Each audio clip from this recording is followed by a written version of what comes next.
لله رب العالمين، والصلاة والسلام على سيدنا محمد سيد الأولين والآخرين وعلى آله وأصحابه أجمعين. أما بعد، فأعوذ بالله من الشيطان الرجيم. بسم الله الرحمن الرحيم. إذا زلزلت الأرض زلزالها وأخرجت الأرض أثقالها وقال الإنسان ما لها يومئذ تحدث أخبارها بما ربك أوعى يومئذ يصدر الناس أشتاتا ليروا أعمالهم فمن يعمل مثقال ذرة خيرا يره ومن يعمل مثقال ذرة شرا يره. سبحان ربك رب العزة عما يصفون وسلام على المرسلين والحمد لله رب العالمين. اللهم صل على سيدنا محمد وعلى آل سيدنا محمد وبارك وسلم. اللهم صل على سيدنا محمد وعلى آل سيدنا محمد وبارك وسلم. اللهم صل على سيدنا محمد وعلى آل سيدنا محمد وبارك وسلم.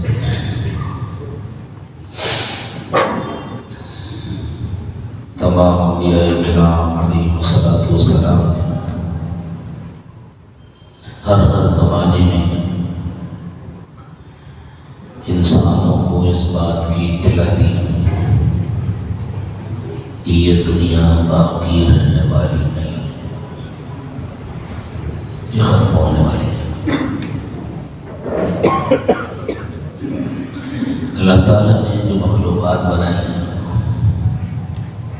ان کے لیے الگ الگ عمریں طے فرمائی ہیں۔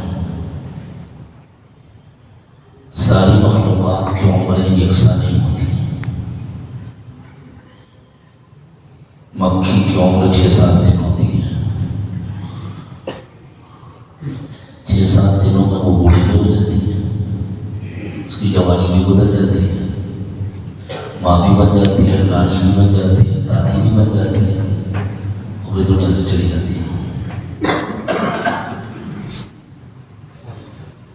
عام طور سے جو مویشی ہیں، جو جانور ہیں، جو انسانی زندگیوں سے قریب ہوتے ہیں، جن کا دودھ، جن کا گوشت انسان استعمال کرتا ہے، ان کی زندگیاں چند سالوں کی ہوتی ہیں، کسی کی 6 سال کی، کسی کی 8 سال کی، کسی کی 10 سال کی، بس 6-7 دنوں کے مقابلے میں تو یہ بہت لمبی عمر ہو گئی۔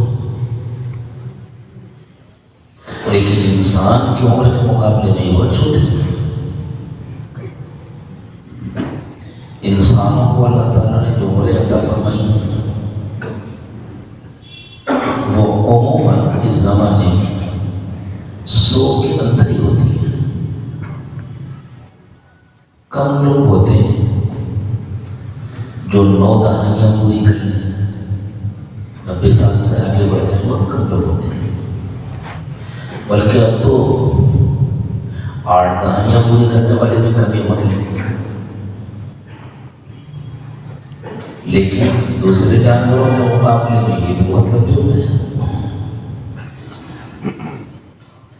پانی میں جو مگرمچھ ہوتا ہے اس کی عمر لگ بھگ 250 سال ہوتی ہے۔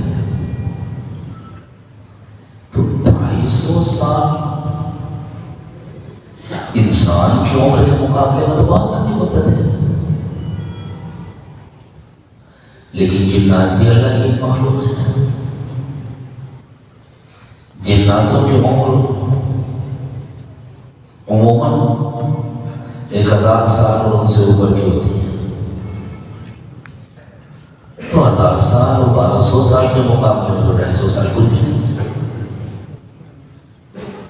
تو سب کی عمریں الگ الگ ہیں، لیکن موت سب کو آتی ہے. ایسا نہیں کہ موت نہیں آتی. اب اگر کوئی مکھی پیدا ہوئی ہے اور اس کو کوئی بتلائے تم جس گھر میں پیدا ہوئی ہو نا اس کا مالک ایک دن مر جائے گا، تو وہ کہے گی کیوں جھوٹ بولتے ہو؟ میرا پورا بچپن گزر گیا، میری جوانی گزر گئی، میں بوڑھی ہو گئی، پھر میری اماں نے بھی بتلایا، میری نانی نے بھی بتلایا، ان کی اماں نے بھی بتلایا، ہماری سینکڑوں نسلیں گزر گئی آج تک پانی. اس کا مطلب یہ کہ نہیں مرے گا. تو اس دلیل میں کوئی وزن ہے؟ عمریں الگ الگ ہیں. ہر زمانے میں انسانوں کو اس کا دھوکہ ہوا. اتنے دن سے تو دنیا ختم نہیں ہوئی تو کیسے ختم ہوگی؟ اس دنیا کی بھی اللہ نے ایک عمر بنائی ہے. چاند و سورج و ستاروں کی بھی اللہ نے ایک عمر بنائی ہے. ٹھیک ہے وہ عمریں بہت لمبی ہیں، تو اللہ نے مختلف مخلوقات کی الگ الگ عمریں بنائی ہیں نا. دریا آپ کے علاقے میں دھان کا پودا ہوتا ہے، اس کی کتنی عمر ہوتی ہے؟ 1 سال بھی نہیں ہوتی، چند مہینوں کی عمر ہوتی ہے. وہ بھی تو ایک درخت ہی ہے نا، ایک پودا ہے جو زمین سے اگتا ہے، اور ایک ناریل کا پودا ہوتا ہے زمین سے. اس کی کتنی عمر ہوتی ہے؟ دونوں الگ الگ نا، دونوں کی عمروں میں فرق ہے. لیکن اگر ناریل کے جھاڑ کی، ناریل کے درخت کی عمر دھان کے پودے کے مقابلے میں لمبی ہے، تو اس کی یہ معنی تو نہیں ہے کہ ناریل کا درخت کبھی مرے گا نہیں. مرتا ہے نا، ایک دن ختم ہوتا ہے، سوکھتا ہے، پھر اسے اکھاڑ کر پھینکا جاتا ہے، اس کی جگہ پر دوسرا لگایا جاتا ہے. تو اللہ تعالیٰ نے ہر چیز کی عمریں مقرر فرمائی ہیں، لیکن باقی رہنے والی ذات صرف اللہ کی ہے. اللہ کے سوا کسی مخلوق کو باقی نہیں رہنا.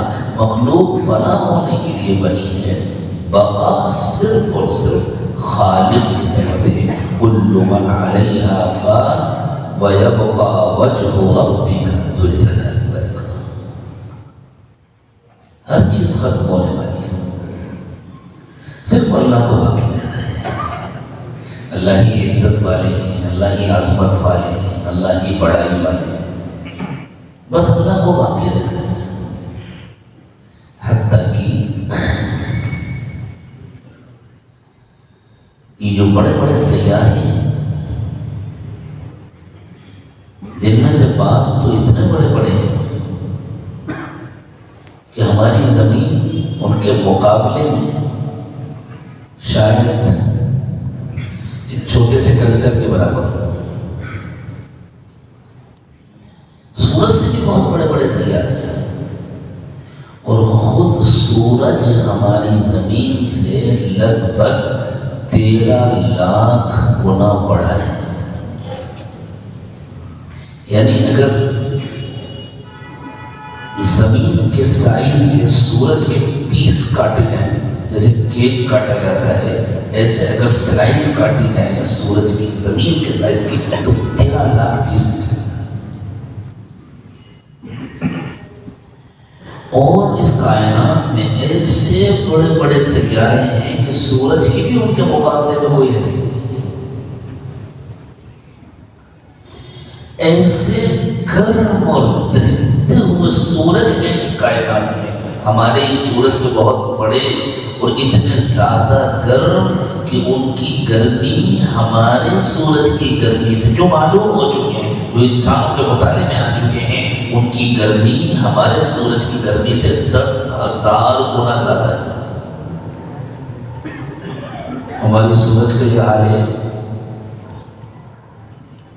کہ تقریباً لگ بھگ 15 کروڑ کلومیٹر کے فاصلے پر ہیں ہم لوگ سورج سے. 14 کروڑ اشاریہ کچھ کلومیٹر.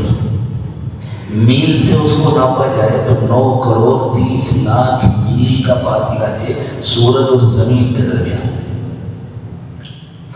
اتنے فاصلے سے سورج کی جو کرنیں زمین پر آتی ہیں جس زمانے میں سیدھی پڑتی ہیں، دنیا کے جو گرم علاقے ہیں وہاں گرمی کے زمانے میں سورج کی کرنیں ذرا سیدھی پڑتی ہیں، خاص طور سے خط استوا کے جو علاقے ہیں وہاں کسی کی ہمت ہے دوپہر میں تھوڑی دیر تک دھوپ میں کھڑا ہو سکتا؟ ایسا لگتا ہے کہ چربی گلنے لگی، پسینہ پانی کی طرف بہنا شروع ہو جاتا ہے، بدن میں چنچناہٹ ہونے لگتی ہے، چلن ہونے لگتی ہے، اتنے فاصلے سے. تو سوچیں سورج کے مرکز کی گرمی کتنی ہوگی. بھائی میں تھوڑی دیر رک جاتا ہوں. درخواست یہ ہے کہ جن کے پاس بھی موبائل ہے اس سے لگ بھگ سب کے پاس ہوگی، سب نکالیں اپنے اپنے موبائل کی بیل بند کر دیں. میں یہ نہیں کہہ رہا کہ آپ سوئچ آف کریں لیکن بیل بند کریں.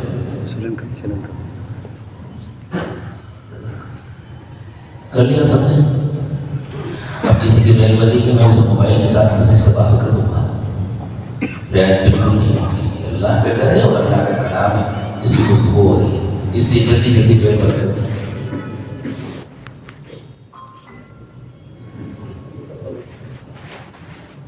بالکل سائلنٹ کریں اس کو، اور اللہ کے گھر میں آنے کا ادب سیکھیں.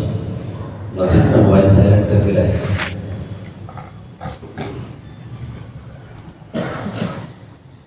تو سورج کے مرکز کی گرمی کتنی ہوگی؟ ماہرین کہتے ہیں ہماری اپنی کہکشاں میں اور قریب کی کہکشاؤں میں ایسے سورج کے ہزاروں کی تعداد میں جن کے مرکز کی گرمی ہمارے اس سورج کے مرکز کی گرمی سے 10,000 گنا زیادہ ہے. مردوں کو بھی جو لوگ بیچارے یوں سمجھتے تھے کہ یہ کائنات ہمیشہ سے ہے، ہمیشہ رہے گی، سورج بھی ہمیشہ سے، اب انہوں نے بھی ماننا شروع کر دیا ہے نہیں سورج کی گرمی آہستہ آہستہ کم ہو رہی ہے، سورج کی آگ دھیرے دھیرے بجھ رہی ہے، سورج اپنی موت کی طرف قدم قدم آگے بڑھ رہا ہے. سورج کے اندر بے حساب گیس ہیں جو مسلسل چل رہی ہیں. اور ہمارے گھر میں جو چولہا جلتا ہے اس میں بھی تو گیس جلتی ہے نا. تو آگ کی لپٹ کتنی ہوتی ہے؟ چند انچ، 2 انچ، 3 انچ. بعض ہوٹلوں وغیرہ میں جو چولہے جلتے ہیں اور ان کی لپٹ بہت زیادہ ہوتی ہے تو 6-7 انچ ہوتی ہے بس. سورج سے جو آگ کی لپٹیں نکلتی ہیں وہ چاروں طرف 5-5 لاکھ کلومیٹر تک پہنچتی ہیں. 500,000 کلومیٹر سائنسداں صاف صاف لکھتے ہیں 5-5 لاکھ کلومیٹر تک وہ لپٹیں پہنچتی ہیں. لیکن اب سائنسداں کہتے ہیں کہ اب سورج کی لپٹیں آہستہ آہستہ کم ہو رہی ہیں اور اب انہوں نے اس کو مان لیا کہ دھیرے دھیرے دھیرے دھیرے آہستہ آہستہ ہر طرف سے ایسے لپٹیں کم ہوتی جائیں گی. جو گول ہے نا سورج تو کم ہوتی جائیں گی، کم ہوتی جائیں گی، کم ہوتی جائیں گی، اور ایک وقت آئے گا کہ صرف سورج کے اندر رہ جائے گی وہ گھاس، اس کا راکھ کا ملبہ بن جائے گا. یہ جو چاروں طرف سے لپٹیں کم ہو رہی ہیں، یہ جو عمامہ باندھا جاتا ہے نا سر میں، یہ جو لپیٹنے کا عمل ہے اس کو تکبیر کہتے ہیں. اللہ کہہ رہے ہیں سورج کو بھی اللہ تعالیٰ چاروں طرف سے لپیٹ رہے ہیں. اذا الشمس كورت، جب سورج کو چاروں طرف سے لپیٹ دیا جائے گا یعنی اس کی ساری لپٹیں کیوں اس کے اندر لگن بند کر دیں. قیامت سے پہلے یہ سب ہوگا. اب تو سائنسدانوں نے بھی مان لیا، دھیرے دھیرے سب کلمے کے قریب آ رہے ہیں. ایک وقت آنے والا ہے اس دنیا میں، ہمیں نہیں معلوم ہماری آپ کی زندگی میں آئے گا یا بعد میں آئے گا. بظاہر ایسا لگتا ہے کہ انشاءاللہ بہت جلد آنے والا ہے. کس کی کتنی زندگی ہے وہ تو نہیں معلوم، لیکن ایسا صاف نظر آ رہا ہے کہ وہ وقت بہت جلد آنے والا ہے. کسی پڑھے لکھے انسان کی ہمت نہیں ہوگی کہ وہ اللہ کے دین کو جھٹلا سکے. اس کا علم اسے مجبور کرتی ہے، اس کی تحقیق اسے مجبور ہے۔ کوئی اگر جھٹلانا چاہے تو بالکل اسی طرح جھٹلا سکتا ہے جیسے دوپہر کا وقت ہو، دن میں کوئی نکلے اور آنکھ میں موٹی پٹی باندھ لے اور پھر کہے کہ سورج نہیں نکلا ہوا، تو ایسا کوئی ہٹ دھرم ہو تو الگ بات ہے، ورنہ انسان کا علم اسے مجبور کر دے گا کہ وہ اللہ کی دین کو مانے۔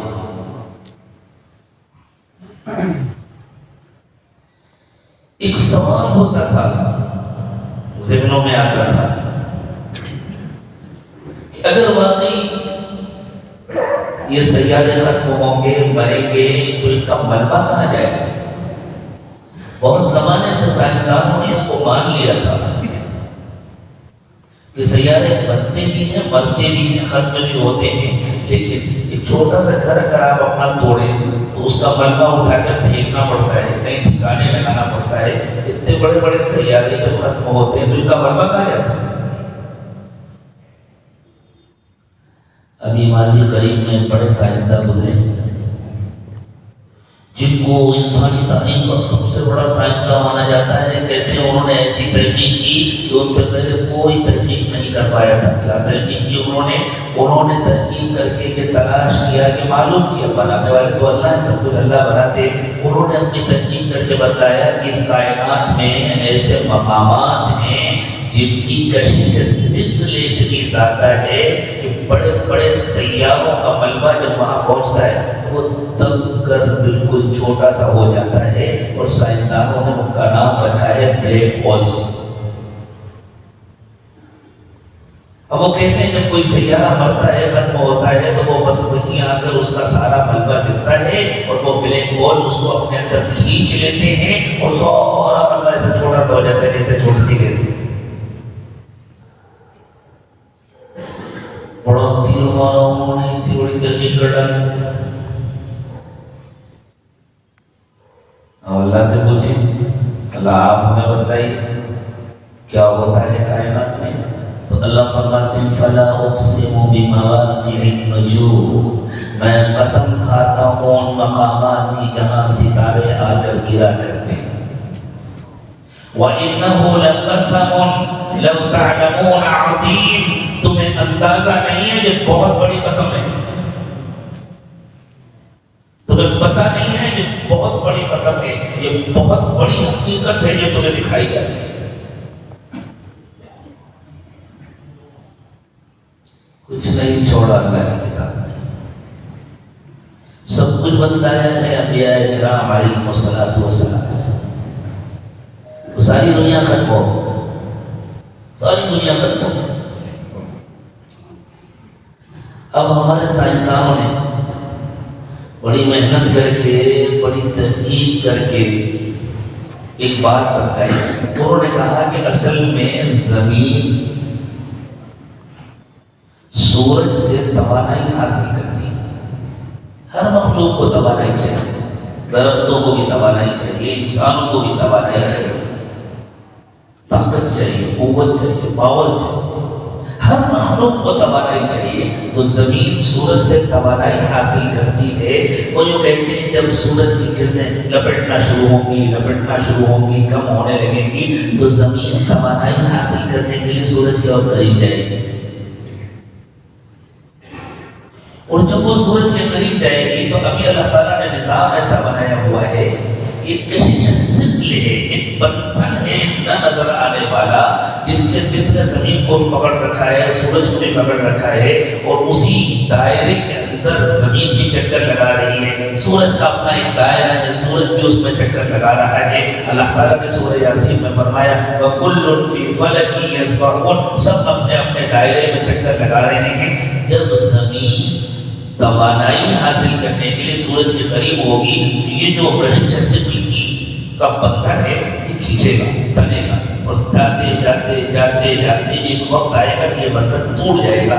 اور کہتے ہیں جب یہ بندھن ٹوٹ جائے گا تو زمین بڑی تیزی میں دوڑتی ہوئی سورج کی طرف جائے گی، اتنی لمبی مسافت طے کرے گی اور ایسے ایسے ہچکولے کھائے گی پوری زمین جس کو الفاظ میں بیان کرنا ممکن نہیں ہے۔ اور جا کر وہ سورج سے ٹکرائے گی اور پھر وہاں بھی توانائی نہیں ملے گی، پھر اسی قوت کے ساتھ واپس آئے گی، ٹوٹ کر ختم ہو جائے گی۔ کیونکہ زندگی کا نظام ختم ہو چکا ہوگا، کشش کے بندھن ٹوٹ چکے ہوں گے، اس کے نتیجے میں زمین میں کوئی چیز باقی نہیں رہ جائے گی، پہاڑ بھی باقی نہیں رہ جائیں گے، پہاڑ بھی روئی کے دانوں کی طرح اڑنا شروع ہو جائیں گے، اس لیے کہ پہاڑوں کو بھی زمین سے چپکا رکھا ہے اسی کا نیچے کے نظام، وہ جو گریویٹی فورس ہے اس نے پکڑ رکھا ہے، وہ ختم ہو جائے گا۔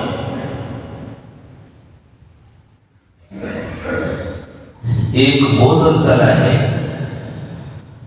جو زمین کے اندر سے آتا ہے، وہ چاہے جتنا طاقتور ہو وہ بہت معمولی ہو، بہت چھوٹا ہے، وہ زمین کے اندر، اصل میں زمین کا نظام اللہ نے ایسا بنایا ہے، جیسے آپ کے یہ پلر ہے نا مسجد کے، تو یہ جتنے نظر آ رہے ہیں اتنے تھوڑے ہیں، اندر بھی تو ہے۔ درخت کو ہم دیکھتے ہیں تو درخت جتنا نظر آتا ہے اتنی بڑا نہیں ہوتا، اندر بھی ہوتا ہے، اس کی جڑیں بہت دور تک جاتی ہیں۔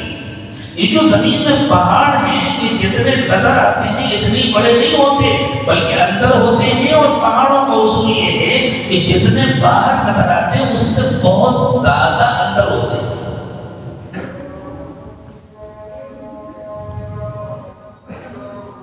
آپ کی عادت کب ہوگی؟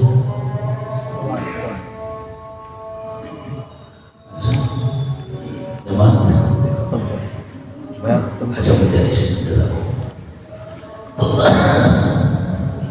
اور جس طرح درخت کی جڑیں سیدھی نہیں جاتی، کچھ گہرائی تک سیدھی بھی جاتی ہیں، یہ حال پہاڑوں کی جڑوں کا ہے، وہ پوری سیدھی نہیں جاتی، اندر گہرائی میں سیدھی بھی جاتی ہے اور ساتھ میں پھیلتی ہیں۔ پہاڑوں کی جڑیں پوری زمین میں پھیلی ہوئی ہیں، اسی لیے آپ کو حیرت ہوگی کہ قرآن پاک نے میٹھے پانی کا جب تذکرہ کیا تو پہاڑوں کے ساتھ کیا، پہاڑوں کا اور میٹھے پانی کا جوڑ ہے۔ میٹھا پانی پہاڑوں میں کہاں سے آتا ہے؟ سمندروں سے پانی بھاپ کی شکل میں اٹھتا ہے، بادلوں میں جاتا ہے، پھر بادلوں سے کچھ تو پانی بن کر برستا ہے، کچھ برف بن کر پہاڑوں پر جم جاتا ہے۔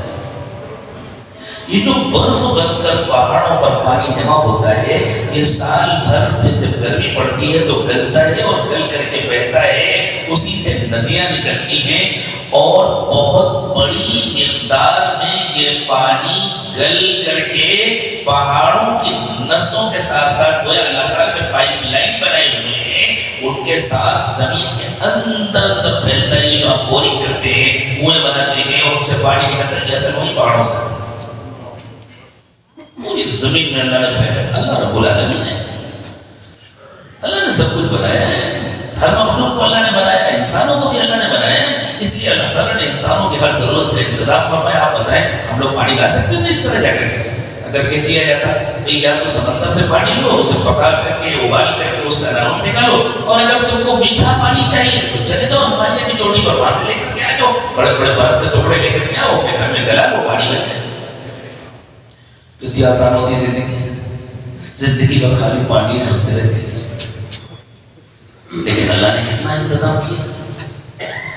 4 مہینے تک تو اللہ گھر بیٹھے پانی دیتے، اور اگر سال کے 12 مہینے بارش ہوتی تو زندگی کتنی دشوار ہو جاتی۔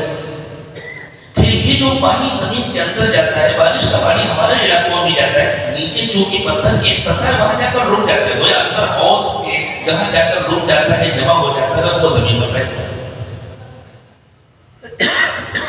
یہ جو پہاڑوں کی سطح ہے پوری زمین میں اندر پھیلی ہوئی ہے، سائنس کے زبان میں ان کو زمین کے اندر کی پلیٹیں کہتے ہیں۔ ان کے نیچے کھولتے ہوئے لاوے موت کا سامان ہے، اور وہ ایسے خطرناک لاوے ہیں، ویسے ہیں مختلف قسم کے، اور کھولتے ہوئے مادے ہیں وہ اتنے خطرناک ہیں کہ اگر ان کو نکلنے کا موقع مل جائے تو پورے علاقے میں تباہی برپا کریں. کہیں کہیں جو آتش فشاں پہاڑ ہوتے ہیں ان سے وہی لامے نکلتے ہیں. اور جن لوگوں کو اللہ تعالیٰ نے مدینہ طیبہ کے حاضری نصیب فرمائی ہے اس مجمع میں بہت بڑی تعداد میں ہوں گے ایسے مکے سے مدینہ جاتے ہیں تو راستے میں جیسے جیسے مدینہ قریب آتا ہے آپ نے دیکھا ہوگا چاروں طرف زمین پر کالے چڑھے ہوئے پتھر پڑے نظر آتے ہیں.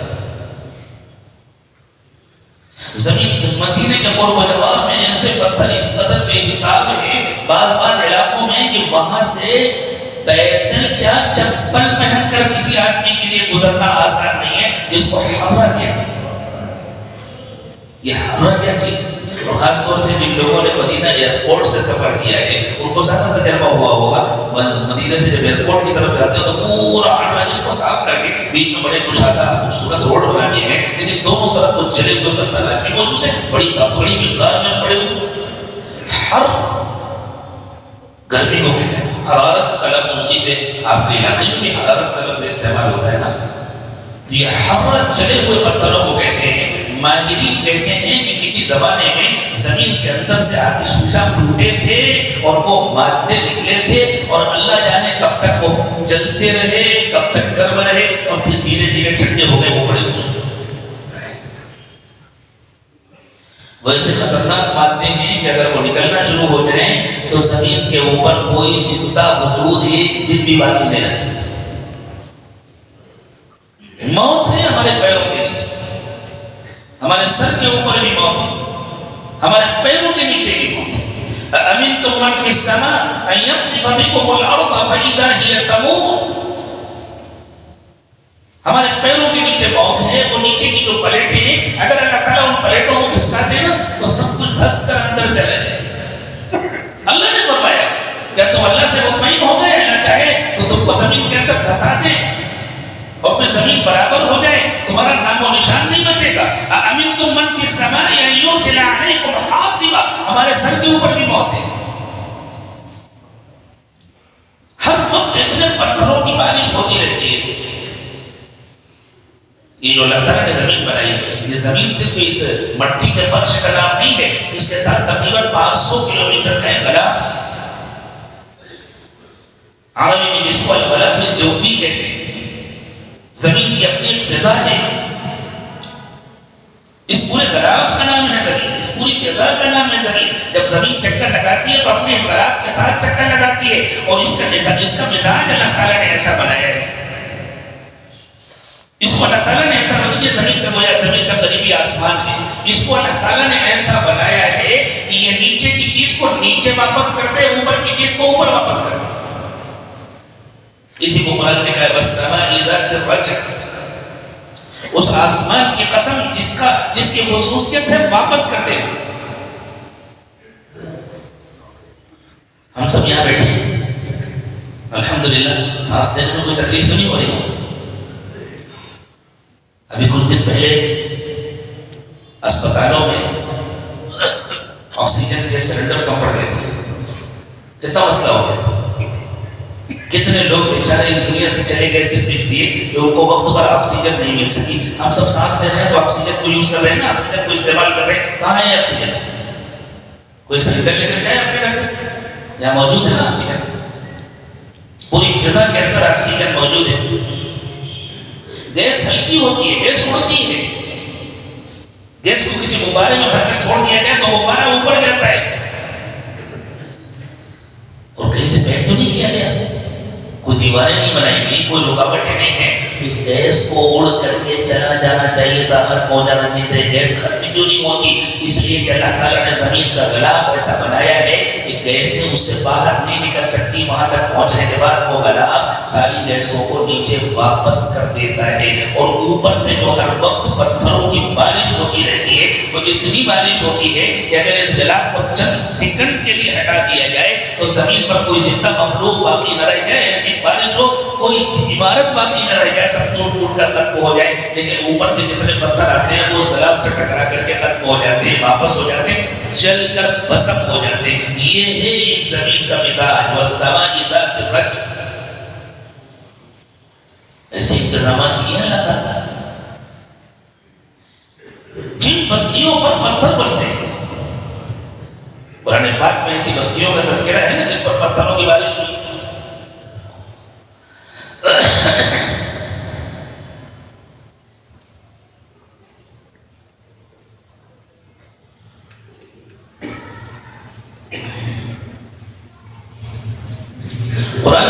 بستیوں کا تذکرہ ہے جن پر پتھروں کی بارش ہوئی. ان پر برسانے کے لیے پتھر کہیں سے لانے تھوڑی پڑے تھے. ارے بھائی جیسے بارش ہو رہی ہے، پانی برس رہا ہے، تو ایک آدمی کھڑا ہوا ہے روڈ پر، کسی نے اس کے اوپر چھتری لگا رکھی، وہ پانی سے بچا رہے گا نا. اگر اس کو بھگانے کا دل جائے تو کیا کرنا ہے؟ تھوڑی دیر کے لیے چھتری بند کر دو، پانی دوبارہ سی رہا ہے. پانی کہیں سے لانے کی ضرورت نہیں، وہ بھگ جائے گا. اللہ نے بھی ایک چھتری بنا رکھی ہے. جن بستیوں کو اللہ نے تباہ کرنا چاہا ان کے لیے تھوڑی دیر کے لیے فرشتوں سے کہہ دیا ذرا یہ چھتری ہٹا دو، بس جیسی چھتری ہٹی پتھروں کی بارش شروع ہوئی. اب دھیرے دھیرے سارے داروں نے سب ماننا شروع کر دیا ہے. آرہے ہیں آہستہ آہستہ جائیں گے گا، کلمہ پڑھنا ہی پڑے گا، خالق و مالک کو ماننا ہی پڑے گا. اللہ رب العالمین ہے، اللہ کو چھوڑ کر کوئی بھی نہیں جا سکتا. اور زندگی بھر انکار کرتا رہے تب بھی بچ کر تو نہیں جائے گا، اللہ ہی کے بعد جانا ہے. تو ہمارے سر کے اوپر بھی موت ہے، ہمارے پیر کے نیچے بھی موت ہے. جیسے کبھی کبھی اللہ تعالیٰ اوپر کی چھتری ہٹا دیتے ہیں، پتھر برسنے لگتے ہیں. اللہ سب کی حفاظت فرمائے، اللہ اپنی سزا سے اپنی پکڑ سے حفاظت فرمائے. کبھی کبھی اندر کی پلیٹیں کھسک جاتی ہیں اور نیچے کے لاوے زور کے ساتھ ٹکراتے ہیں زمین سے، وہ پورا علاقہ ہل جاتا ہے. اسی کا نام زلزلہ ہے. اب جب زلزلہ آتا ہے تو سائنسداں اس کا مرکز تلاش کرتے ہیں، کہاں ہے اس کا مرکز اور زمین کی کتنی گہرائی میں ہے اور کتنی شدت کا زلزلہ تھا، اس کو ناپتے ہیں اور بتلاتے ہیں اور پھر کہتے ہیں اصل میں کچھ پلیٹیں ہلیں. کبھی کبھی کیوں ہلتی ہیں، روز کیوں نہیں ہلتی؟ جہاں گناہ ہوتے ہیں، جہاں نافرمانیاں ہوتی ہیں، وہیں کیوں نہیں، وہیں کیوں ہلتی ہیں، ہر جگہ کیوں نہیں ہلتی؟ اور جیسے جیسے قیامت قریب آتی جائے گی، اللہ کے نبی صلی اللہ علیہ وسلم نے فرمایا دنیا میں زلزلے بڑھتے جائیں گے، فتنے بڑھیں گے تو زلزلے بڑھیں گے، طوفان بڑھیں گے. یہ زلزلے کبھی کبھی سمندر کے اندر بھی آتے ہیں اور ان کے نتیجے میں سونا بھی برپا ہوتا ہے. یہ جو زلزلے آتے ہیں نا، یہ زمین کے اندر سے ہوتے ہیں. ان کا اثر پوری زمین پر نہیں پڑتا، ایک علاقہ متاثر ہوتا ہے. لیکن سورۃ الزلزال میں اللہ تعالیٰ نے جس زلزلے کا تذکرہ کیا ہے، یہ اندر سے نہیں اٹھے گا، اس کا اثر پوری زمین پر پڑے گا، پوری زمین پر جھٹکا لگے گا. اذا زلزلت الارض زلزالها. میں جس طرح ہاتھ سے حرکت کر کے بتا رہا ہوں، آپ یقین مانیں اس سلسلے میں آپ کسی سائنسی لیکچر کو اگر سنیں گے تو وہاں لیکچر دینے والا اسی طرح ہاتھ ہلا کر بتائے گا زمین یوں حرکت کرتی ہوئی سورج کی طرف جائے گی اور پوری زمین کو ایسے جھٹکے لگے گی. اور آسانی کے ساتھ سمجھیں، جیسے کسی ربر کے گیند کو پوری طاقت کے ساتھ آپ زمین پر ماریں تو وہ کس طرح اوپر جاتی ہے، حالانکہ وہ تو سیدھی اوپر جاتی ہے، زمین سیدھی اوپر نہیں جائے گی. زمین ایسے کرتے ہوئے سورج کی طرف دوڑتی ہوئی جائے گی. کیا حال ہوگا اس وقت؟ پھر چونکہ اندر جو کچھ بھی ہے وہ کیوں رکا ہوا ہے؟ گریویٹی فورس کی وجہ سے. پہاڑ بھی اندر اسی لیے رکے ہوئے ہیں کہ اس طاقت نے پکڑا ہوا ہے. جب وہ طاقت ختم ہو جائے گی تو کوئی چیز کہیں رک نہیں پائے گی، نہ کوئی جاندار رک سکے گا، نہ کوئی بے جان چیز رک سکے گی. انسان تو اس وقت زندہ نہیں رہے گا، لیکن اگر انسان زندہ ہو تو وہ پتنگوں کی طرح اڑتا پھرے. یوم یکون الناس کالفراش المبثوث وتكون الجبال كالعهن المنفوش. دل تو یہ چاہتا ہے کہیں کسی جگہ کوئی سائنس سے لیکچر ہو رہا ہو اور وہاں جا کر ان کو یہ آیات پڑھ کر سنا ذرا انٹرویو غور کر لیں. اور ایسے واقعات ہوئے دنیا میں، دسیوں ایسے واقعات ہوئے ہیں جہاں کسی لیکچرر نے ان موضوعات پر لیکچر دیا ہے اور اس بیچارے کو معلوم بھی نہیں ہے کہ قرآن کیا کہتا ہے، اور کسی نے جا کر کے آیات سنا دی اور اس نے وہی کلمہ پڑھا. ہم سوچ بھی نہیں سکتے تھے 1400 سال پہلے آنے والی کتاب میں یہ باتیں لکھی ہوگی، واقعی اللہ کی کتاب.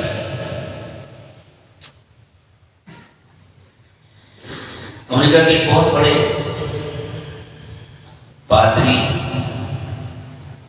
اور بہت بڑے سائنسداں علم جنین کے ماہر ہیں. یہ جو بچے کی پیدائش سے متعلق علم ہے اس کو علم الجنین کہتے ہیں. مجھے نہیں معلوم کیا وہ زندہ ہے یا نہیں. سعودی عرب میں رابطہ عالمی اسلامی کا جو قرآن سائنس سے متعلق تحقیقی شعبہ ہے اس کے ذمہ دار ہوا کرتے تھے یمن کے بڑے مشہور عالم تھے. مجھے نام یاد آ گیا الحمدللہ شیخ عبد المجید زندانی. تو بہت بوڑھے ہو گئے, اللہ کے لیے کہ بھی حیات ہو, اللہ تعالیٰ ان کی عمر میں برکت دے, ریٹائرڈ ہو چکے. اس زمانے میں وہ باقاعدہ پروفیسر تھے اور بڑا تحقیقی مواد انہوں نے جمع کیا تھا. ایک زمانے میں کوئی رابطہ عالمی اسلامی سے ان کے تحقیقی مضامین اور ان کی کتابیں لے کر کے کہ یہ جو کچھ بھی ہے نا وہ کہیں سے پڑھ کر کے تو آئے. تو ان حضرات کی محنتیں, ان کی تحقیقات ہیں. تو شیخ عبد المجید زندانی کی بڑی اچھی دعوتی کوششیں اس قسم کے پڑھے لکھے لوگوں کے درمیان. تو ایک مرتبہ ریاض میں علم جنین سے متعلق ایک کانفرنس تھا جس میں دنیا بھر کے چوٹی کے ماہرین جمع تھے. وہ امریکہ سے ایک بڑے ڈاکٹر بھی آئے ہوئے تھے جو اس فن کے ماہر, اس کے ساتھ اپنے مذہب کے بھی عالم, چرچ کے پادری, ان کے والد کو بنایا ہوا ایک چرچ تھا, اس میں گویا وہ اپنی زبان میں ہم کہہ لیں امام کی حیثیت سے تھے. بڑے ذمہ دار, بڑے عالم اور بڑے سنجیدہ اور بڑے علمی اور فکری آدمی وہ بھی آئے ہوئے تھے. تو عبد المجید زندانی صاحب نے سوچا کہ موقع سے فائدہ اٹھانا چاہیے. ان کے پاس گئے, ہم آپ کا انٹرویو لینا چاہتے ہیں. ٹھیک ہے, کہا آپ اپنے فن کے ماہر ہیں, آپ ہمیں بتلائیں کہ جب بچہ بنتا ہے تو پہلے مرحلے میں وہ کیسا ہوتا ہے. تو انہوں نے کہا کہ پہلے مرحلے میں اس کی شکل جونگ جیسی ہوتی ہے. جونگ معلوم ہے, پتہ نہیں آپ کیا کہتے ہیں اس کو, جونگ ہی کہتے ہیں نا. جونگ کی شکل ذہن میں لائیے, آگے سے منہ کی طرف سے ذرا بڑی موٹی ہوتی ہے اور پیچھے بالکل پتلی ہوتی جاتی ہے. یہ اس مرحلے میں جب بچہ ہوتا ہے, نطفہ جب اس مرحلے میں ہوتا ہے جونگ کی شکل میں, تو یہ اتنا چھوٹا ہوتا ہے کہ آنکھ سے دیکھا نہیں جا سکتا. حتیٰ کہ عام خوردبین سے بھی دیکھا نہیں جا سکتا. جو عام سی خوردبین ہوتی ہیں جن میں کسی چیز کو بڑا کر کے زوم کر کے دکھاتے ہیں, اس سے بھی نہیں دکھا جا سکتا. جو نہایت طاقتور الیکٹرانک برقی خوردبین ہوتی ہیں جن میں کسی چیز کو کئی ہزار گنا بڑھا کر دیکھا جا سکے, ان سے دیکھا جا سکتا ہے. تو انہوں نے بتایا کہ وہ جونگ کی شکل ہوتی ہے. اچھا سر, پوچھا اس کو دیکھ سکتے؟ نہیں, بالکل نہیں دیکھ سکتے. کیا یہ ممکن ہے کہ کبھی پرانے زمانے میں کوئی سادہ سا آپریشن ہوا ہو, کوئی چیل پھاڑ ہوئی ہو اور کسی ڈاکٹر نے, کسی طبیب نے, کسی جراح نے, آپ کے سرجن کو عربی میں جراح کہتے ہیں, کسی جراح نے دیکھ لیا اور لوگوں کو بتا دیا, وہ کہنے لگے ممکن ہی نہیں. اس زمانے میں ایسے حالات نہیں تھے. اچھا, تو یہ بتلائیے کہ ایسے حالات کب انسانوں کے پاس آئے, کب بنے, جن کے ذریعے اس کو دیکھا جا سکے. تو انہوں نے کہا پچھلی صدی میں 100 سال کے اندر, اس سے پہلے ممکن نہیں. اچھی بات ہے سر. تو پھر کیا ہوتا ہے, لیکن چند دنوں کے بعد وہ دوسرے مرحلے میں داخل ہوتا ہے. دوسرے مرحلے میں اس کی شکل کیسی ہوگی؟ تو وہ ڈاکٹر صاحب نے ذرا ادھر ادھر دیکھا اور کہا کوئی پلاسٹک کا ٹکڑا ملے گا. تو زندانی صاحب کو معلوم تھا ڈاکٹر صاحب کہ ہم آگے گے. انہوں نے جب سے دیکھا ان کو پہلے سوال ہوتا یہ کیا مانگے گا؟ جی یہ ہے. تو انہوں نے اس پلاسٹک کے ٹکڑے کو لیا اور اس کو لے کر دانتوں کے نیچے رکھا اور زور سے دبایا اور دبا کر باہر نکالا. چھوٹے سے پلاسٹک کے ٹکڑے کو اگر دانت کے نیچے رکھ کر دبایا جائے گا تو دانت کے نشانات بن جائیں گے. یوں کہا کہ وہ ایسی شکل ہوتی ہے جیسے کہ نشانات ہیں، ایسی شکل. اچھا اس کو بھی آنکھ سے دیکھا جا سکتا؟ نہیں یہ بھی اتنا چھوٹا ہوتا ہے کہ آنکھ سے نہیں دیکھا جا سکتا. اچھا خوردبین سے دیکھ سکتے ہیں؟ نہیں سادی خوردبین سے اس کو بھی نہیں دیکھا جا سکتا. اچھا ایسے آلات جس سے ان کو دیکھا جا سکے گا بس 100 سال کے اندر اس سے پہلے. ڈاکٹر صاحب ہم آپ سے ایک بات کہتے ہیں، اگر کسی کتاب نے 1400 سال پہلے کے بتلایا ہو کہ بچہ پہلے مرحلے میں جوک کی شکل کا ہوتا ہے، دوسرے مرحلے میں چبائی ہوئی بوٹی کی شکل کا ہوتا ہے، تو آپ کیا کہیں گے؟ تو انہوں نے کہا ممکن نہیں ہے. 1400 سال پہلے کسی کو یہ بات نہیں معلوم ہو سکتی. ٹھیک ہے نہیں معلوم ہو سکتی، اگر معلوم ہوئے تو آپ کیا کہیں گے؟ آپ یہ کہیں گے کہ کسی انسان نے یہ بات کہی؟ تو انہوں نے کہا نہیں بالکل انسان نہیں کہہ سکتا یہ بات. چونکہ وہ مذہبی آدمی تھے، اللہ کو تو مانتے تھے. انہوں نے کہا کہ تب تو مجھے مجبوراً یہ کہنا پڑے گا کہ اس انسان کو یہ بات اللہ نے بتائی ہے، اس لیے کہ اس زمانے میں یہ باتیں اللہ کے سوا زمین پر کسی کو معلوم نہیں تھی. تو شیخ زندانی صاحب نے ان کے سامنے قرآن کھول کر پیش کیا، کہنے لگے یہ لیجیے ڈاکٹر صاحب 1400 سال پہلے آنے والا قرآن ہے اور اس کی یہ آیت کریمہ ہے، ذرا آپ اس میں غور کر لیں اللہ تعالیٰ نے کیا فرمایا. میں آپ کو آیت پڑھ کر سنتا ہوں.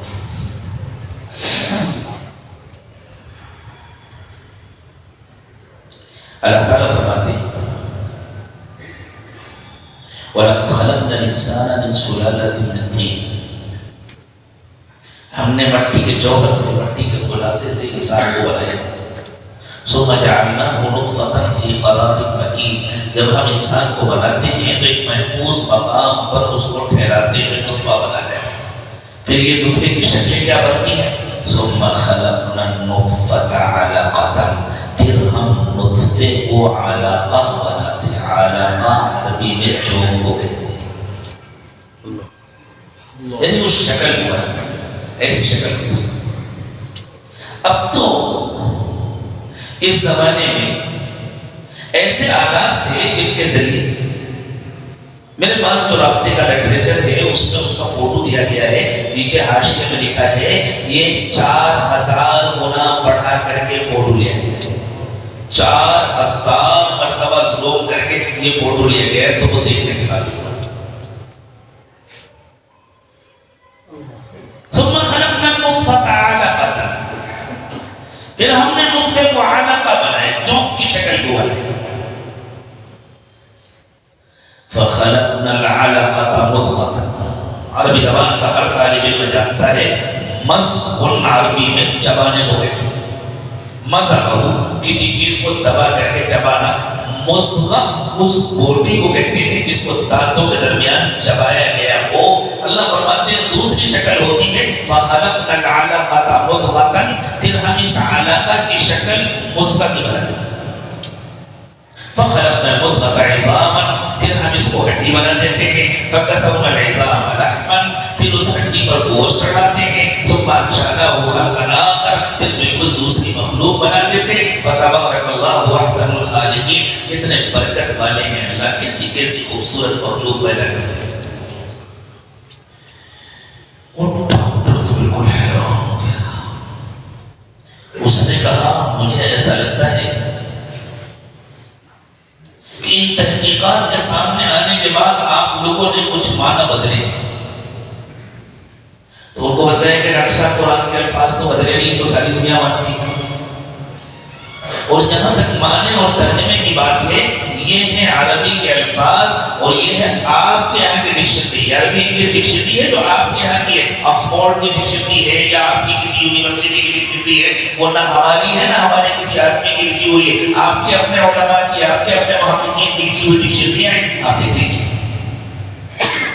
وہ ڈاکٹر صاحب ڈکشنری لیے ہوئے ہیں، میں نے اس کا ویڈیو دیکھا، مجھے ابھی میرے سر پر آیا کہ میں اس ڈاکٹر کے چہرے کو دیکھ رہا ہوں۔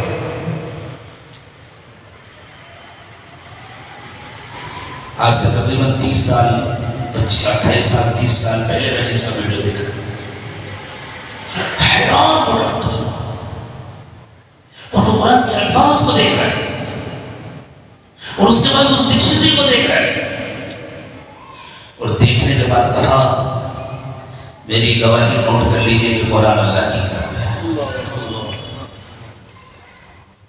میری گواہی نوٹ کی، قرآن اللہ کی کتاب ہے، کوئی انسان یہ بات نہیں کہہ سکتا۔ اور ڈاکٹر صاحب جب امریکہ پہنچے تو امریکہ کا میڈیا ٹوٹ پڑا اوپر، وہ بیچارے کہاں اس کو حاصل کر سکتے تھے، ڈاکٹر صاحب کیا آپ مسلمان ہو گئے؟ انہوں نے کہا میں مسلمان تو نہیں ہوا، لیکن میرے سامنے جو علمی حقائق آئے ہیں ان کے بعد میری یہ ہمت نہیں ہے کہ میں قرآن کو محمد کی کتاب کہہ سکوں، میں مجبور ہوں یہ ماننے پر کہ قرآن اللہ کی کتاب ہے۔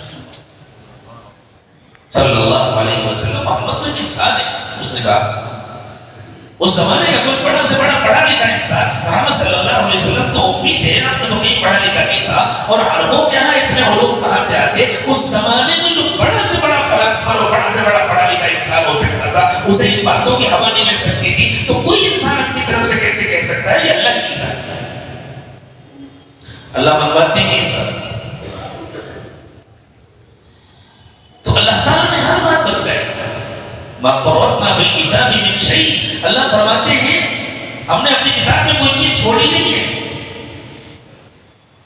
کوئی صاحب آ کر کے کہیں میری گھڑی کا نام بتاؤ، قرآن میں لکھا، جب اللہ کہتے ہیں میں نے کوئی بات چھوڑی نہیں ہے، ہم نے ہر بات لکھی ہے، تو پھر ہماری گلی کا بھی نام ہونا چاہیے اور ہمارے مکان کا نمبر بھی ہونا چاہیے۔ ہدایت سے متعلق کوئی بات جس کی انسانوں کو ضرورت ہو ایسی نہیں ہے جس کو قرآن کا ذکر نہیں ہو۔ قرآن کتاب ہدایت ہے، ذالک الکتاب لا ریب فیہ ھدی للمتقین، قرآن کتاب ہدایت ہے۔ شہر رمضان الذی انزل فیہ القرآن ھدی للناس، رمضان کے مہینے میں قرآن انسانوں کی ہدایت کے لیے اترا ہے۔ ہدایت سے متعلق کوئی ایسی بات جس کی انسانوں کو ضرورت ہو، ممکن نہیں ہے کوئی ایسی بات جو قرآن میں موجود ہو۔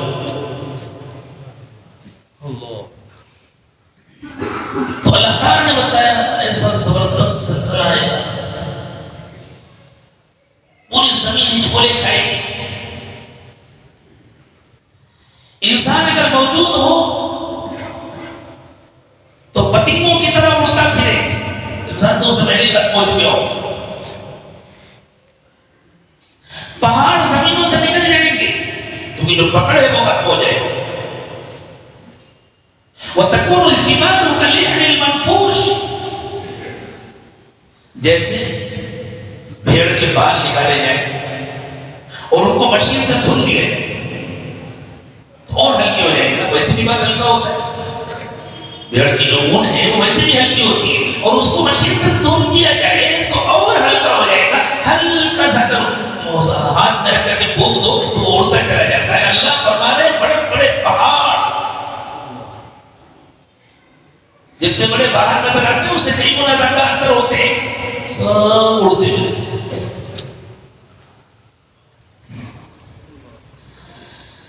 لیکن اس کا ہم سے کیا تعلق ہے؟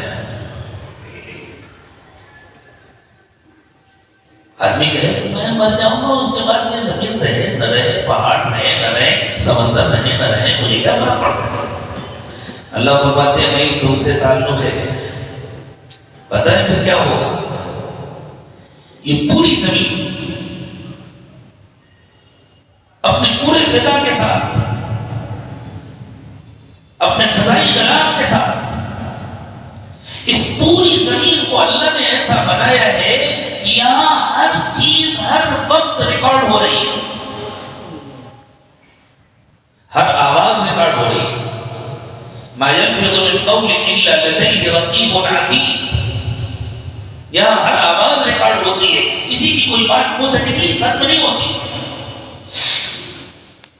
اور اب سائنس نے اس کا اعتراف کر لیا ہے کہ ہر آواز محفوظ رہتی ہے، ان کو دوبارہ پلٹ کر سننا ممکن ہے۔ کوششیں ہو رہی ہیں کہ پرانی آوازوں کو ضبط کیا جائے اور ان کو سننے کی کوشش کی جائے. ہو سکتا ہے کبھی یہ وقت آ جائے اور لوگوں کو بتایا جائے کہ یہ 200 سال پرانی، یہ 500 سال پرانی، یہ فلاں کی تقریر، یہ فلاں کا بیان. اور اسی طرح سارے مناظر محفوظ ہیں، ان مناظر کو دوبارہ دیکھنا ممکن ہے. یہ سب کچھ موجود ہے. اور کہاں موجود ہے؟ یہی موجود ہے، اسی فضا کے اندر موجود ہے. جیسے آپ اپنا ڈاٹا سیو کرتے ہیں، نظر آتا ہے کہاں سیو، لیکن ہے نا. اب تو اتنا آسان ہو گیا، اس موبائل سے اس موبائل پر ڈاٹا ٹرانسفر کر لیں، سب گوگل میں سیو کر دیجیے، پھر واپس منگا لیجیے. جیسے آپ نے اپنا پاسورڈ ڈالا سب آنا شروع ہو جاتا ہے. ڈھونڈتے میرے بھائی ہے کہاں، کہیں نظر آتا ہے؟ یہ انسانوں کا بنایا وہ نظام ہے جس میں ڈاٹا اس طرح سیو ہوتا ہے. تو انسانوں کو تو اللہ نے بنایا ہے، انسانوں کو عقل بھی اللہ نے دی ہے، انسانوں کو علم بھی اللہ تعالیٰ نے دیا ہے. اور جس سسٹم کو انسان استعمال کرتا ہے اس سسٹم کو بھی تو اللہ نے بنایا ہے. اور وہ آج جب انسانوں نے اس سسٹم کو دریافت کر لیا ہے تو آج تھوڑی اللہ نے بنایا، اللہ نے اس دن سے بنایا جس دن سے اللہ نے زمین بنائی تھی. تو حضرت آدم سے لے کر آج تک جتنے انسان پیدا ہوئے سب کی زندگی کا مکمل ڈاٹا سیو ہے. اور قیامت تک جتنے انسان پیدا ہوں گے سب کی زندگیوں کا مکمل ڈاٹا سیو ہے. سب کچھ یہاں محفوظ ہے. اور جب وقت آئے گا تو سب کچھ انسانوں کے سامنے آ جائے گا. صرف لکھا ہوا نہیں آئے گا کہ فرشتے لکھ کر کے کتاب میں لے کر کے آئیں گے. یہ تو سمجھانے کے لیے رسول اللہ صلی اللہ علیہ وسلم نے یہ بات کہی. اصل میں فرشتے مقرر ہیں اس ڈاٹا کو سیو رکھنے کے لیے. یہ سب کچھ انسانوں کے سامنے آئے گا. ہمارا یہاں بیٹھنا ہمیں نظر آئے گا، ہمارا چلنا پھرنا ہمیں نظر آئے گا، ہمارا بولنا ہمیں سنائی دے گا، ہمارا کام کرنا ہمیں نظر آئے گا. اذا زلزلت الارض زلزالها، جب پوری زمین کو ہلایا جائے گا. واخرجت الارض اثقالها، اور جب زمین اپنے سارے بوجھ باہر نکال دے گی، جب وہ بندب ختم ہو جائیں گے تو سب کچھ باہر آئے گا. وقال الانسان ما لها، اس دن انسان موجود نہیں ہوگا، لیکن سمجھانے کے لیے اللہ تعالیٰ فرما رہے ہیں اگر کوئی انسان موجود ہو اور انسان اپنے آنکھوں سے اس منظر کو دیکھے تو بس ہکا بکا رہے گا. اس کی کچھ سمجھ میں نہیں آئے گا کہ کیا کہے، اور حیرت کے ساتھ کہے گا کیا ہو گیا اس کو، ما لها، کیا ہوا ہے اس زمین کو. کوئی وجہ سمجھ میں نہیں ہے، عقل میں بات نہیں ہے.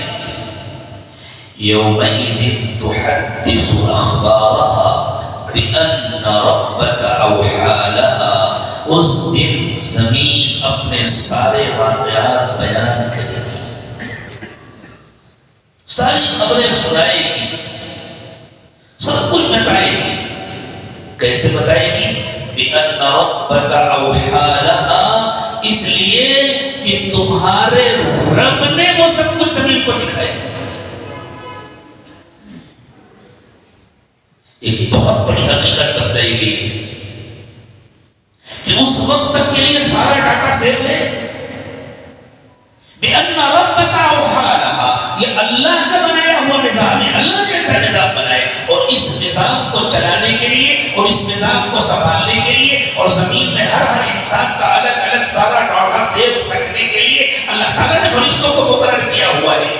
فرشتے اللہ کی کائنات کے کارندے ہیں، فرشتے اللہ کا حکم پورا کرتے ہیں. تو یہ زمین پر اللہ کا بنایا ہوا نظام ہے. جب وقت آئے گا زمین سارا ڈاٹا پیش کر دے گی اللہ کے حکم سے.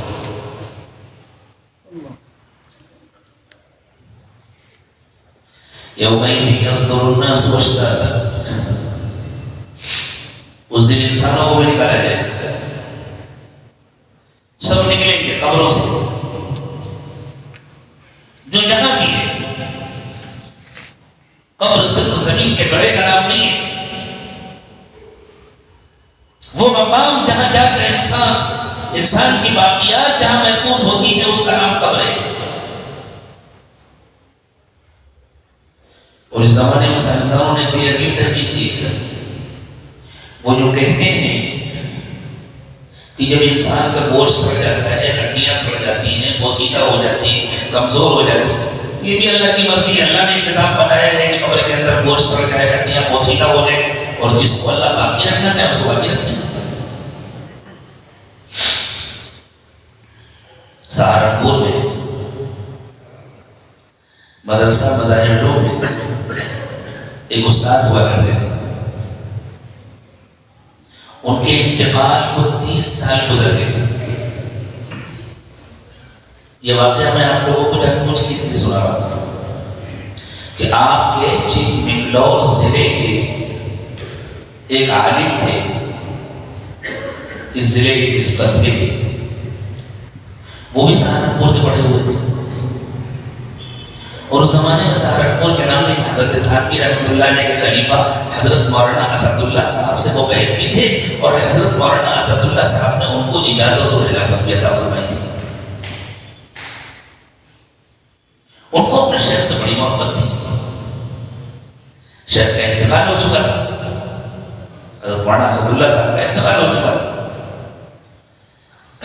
تو وہ بار بار سہارنپور جاتے تھے۔ جب موقع ملتا سہارنپور جاتے، وہاں جا کر کے رہتے، ان کے ساتھ کچھ ساتھ کے بڑے ہوئے لوگ تھے، حضرت مولانا اطہر صاحب، حضرت مفتی مظفر حسین صاحب، ان حضرات کے ساتھ رہتے اور کہتے تھے بس میری تمنا ہے کہ میں مروں تو مجھے اپنے شہر کے قدموں میں دفن کیا جائے، مجھے اپنے شہر کے پاس دفن کیا جائے، اس کی تمنا ہے۔ اور فرماتے تھے میں اسی لیے بھاگ بھاگ کر کے یہاں آیا کرتا ہوں۔ جب جاتے تھے تو لمبا قیام کرتے تھے، کبھی 15 دن، کبھی 20 دن وہاں رہتے تھے۔ آخری مرتبہ جب وہ وہاں تشریف لے گئے تو جانے کے بعد انہوں نے اپنے دوستوں سے کہا بھائی اب یہ تو اللہ سے مانگ کر مرنے آئے ہو، اچھے بھلے صحت مند، اور کہنے کہ اب تو اللہ سے مانگ کر آیا ہوں، بس اب واپس نہیں جاؤں گا انشاءاللہ، اب تو مرنے آیا ہوں۔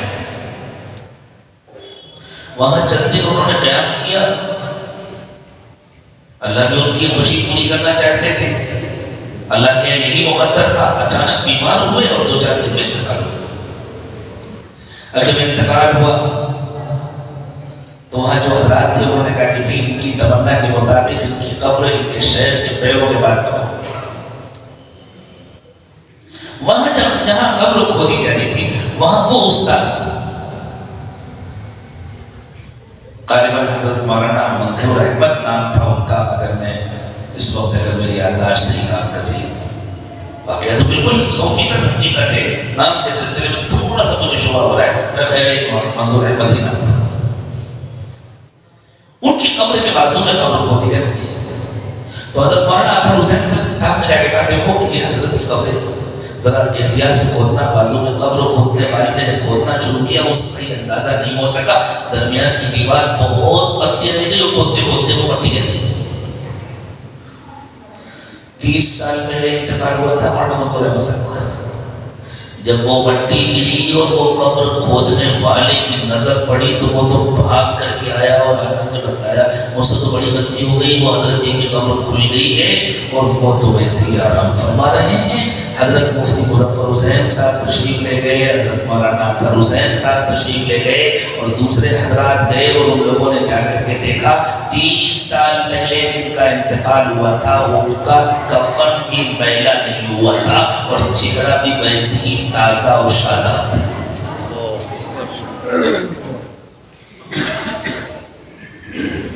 کوئی بڑا سے بڑا میڈیکل سائنس کا مالک کہہ سکتا ہے کیسا ہو سکتا ہے، لیکن اللہ چاہے تو ہوتا ہے، اللہ دکھاتے ہیں نمونے۔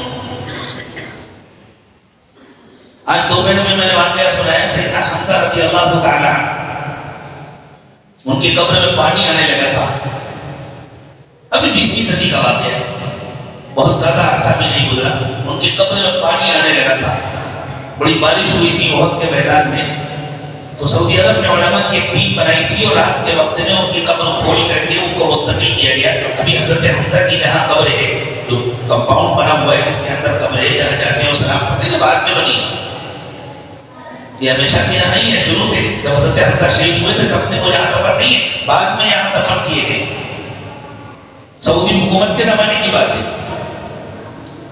تو ایران کے ایک بڑے مشہور عالم تھے شیخ محمود الصواف، وہ بیان کرتے ہیں کہ میں بھی اس ٹیم کے اندر تھا، ہم لوگوں نے حضرت حمزہ کی قبر کھولی اور باہر نکالا تو پورا جسم ویسے ہی محفوظ تھا، کفن بھی محفوظ تھا۔ آپ اپنی الماری کے اندر کپڑا رکھتا تو چند سالوں میں بوسیدہ ہو جاتا، اور 1300-1400 سال گزر جانے کے بعد وہ کفن بھی ویسی محفوظ تھا۔ اور اس سے زیادہ حیرت کی بات انہوں نے فرمایا کہ جہاں نیزہ لگا تھا حضرت حمزہ، حضرت وحشی نے جو نیزہ مارا تھا تو وہ پیٹ پہ لگا تھا، تو جہاں نیزہ لگا تھا حضرت حمزہ کا، حضرت حمزہ رضی اللہ تعالی عنہ کا ہاتھ اس زخم کے اوپر یوں رکھا ہوا تھا۔ جو فرماتے ہیں مجھے خیال آیا کہ میں ہاتھ سیدھا کروں، مردے کا ہاتھ سیدھا ہونا چاہیے، کہتے میں نے ہاتھ سیدھا کیا تو بالکل نرم ہاتھ تھا جیسے کسی زندہ انسان کا، وہ سیدھا ہو گیا، وہ سیدھا تو ہو گیا لیکن اس زخم سے خون بہنے لگا، ہاتھ سیدھا ہو گیا اس زخم سے خون بہنے لگا، اور آہستہ آہستہ ہاتھ خود سے اٹھا اور وہیں آ کر پھر رکھ گیا، اور جب رکھ گیا تو خون بہنا بند ہو گیا۔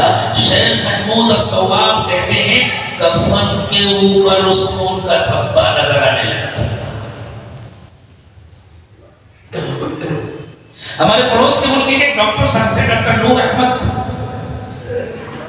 انہوں نے برزخ کی زندگی سے متعلق بہت سارے واقعات لکھے، پوری کتاب ہے برزخ کی زندگی سے متعلق۔ بہت زمانے تک وہ سعودی عرب میں رہے، دعوت سے ان کا تعلق تھا، جماعتوں میں بھی رہتے تھے، جماعتیں نکالتے تھے، بڑی محنت کرتے تھے، بزرگوں سے تعلق تھا اور بڑے ڈاکٹر تھے۔ تو وہ کہتے ہیں وہ سعودی عرب کے کسی شہر میں تھے، زیارت کے لیے مدینہ طیبہ آئے ہوئے، تو اس زمانے میں وہاں دواخانے بہت کم ہوتے تھے، تو جو پڑوس کے ملک کا سرکاری دواخانہ تھا، وہاں کے جو ڈاکٹر صاحب تھے اتفاق سے اس دن کو بیمار ہو گئے تھے، تو انہوں نے کہا کہ میری طبیعت ٹھیک نہیں ہے، مریض آئیں گے پریشان ہوں گے، تو ایسا کریں آپ میری جگہ بیٹھ جائیں۔ تو ڈاکٹر نور احمد کہتے ہیں میں بیٹھ گیا۔ ایک بندہ آیا دیہاتی غریب، اور اس نے کہا کہ میرا مریض ذرا دور ہے اور میں لے کر آنے کی پوزیشن میں نہیں ہوں، ہمارے پاس کوئی سواری بھی نہیں ہے، اور مریض بہت بوڑھا ہے، چلنے کی پوزیشن میں نہیں ہے، تو آپ چل کر کے دیکھ لیں گے۔ کہتے ہیں میں نے سوچا بھائی مدینے والے ہیں، ان کا اکرام ضروری ہے، حضور کے شہر کے لوگ ہیں، تو ڈاکٹر صاحب کہتے ہیں میں گیا، وہ بہت کے قریب تھے، چھوٹی سی آبادی تھی اور وہاں ایک جھوپڑا تھا، وہاں وہ مریض بیچارہ لیٹا ہوا تھا، میں نے اس کو دیکھا، اس کو دوا دی، تو وہ بہت خوش ہوا، بوڑھا آدمی تھا، اس نے کہا ڈاکٹر صاحب میں تو غریب آدمی ہوں، میں آپ کو کچھ دے نہیں سکتا، کوئی فیس نہیں دے سکتا، میں آپ کی دوا کی قیمت نہیں دے سکتا، آپ نے میرے لیے اتنی زحمت کی اور آپ مدینہ سے یہاں تک آئے، تو میں آپ کو ایک تحفہ دینا چاہتا ہوں۔ تو ڈاکٹر صاحب نے سوچا پیسے تو ہے نہیں اس کے پاس، کیا تحفہ دینا چاہتا ہوں؟ اور ڈاکٹر صاحب حضرت حمزہ کی جو قبر کھودی گئی تھی میں نے کھودا، میں نے حضرت حمزہ کی زیارت کی تھی، اور جب میں کھود رہا تھا تو میری کدال غلطی سے حضرت حمزہ کے انگوٹھے میں لگ گئی تھی اور وہاں سے تازہ خون نکلنے لگا تھا۔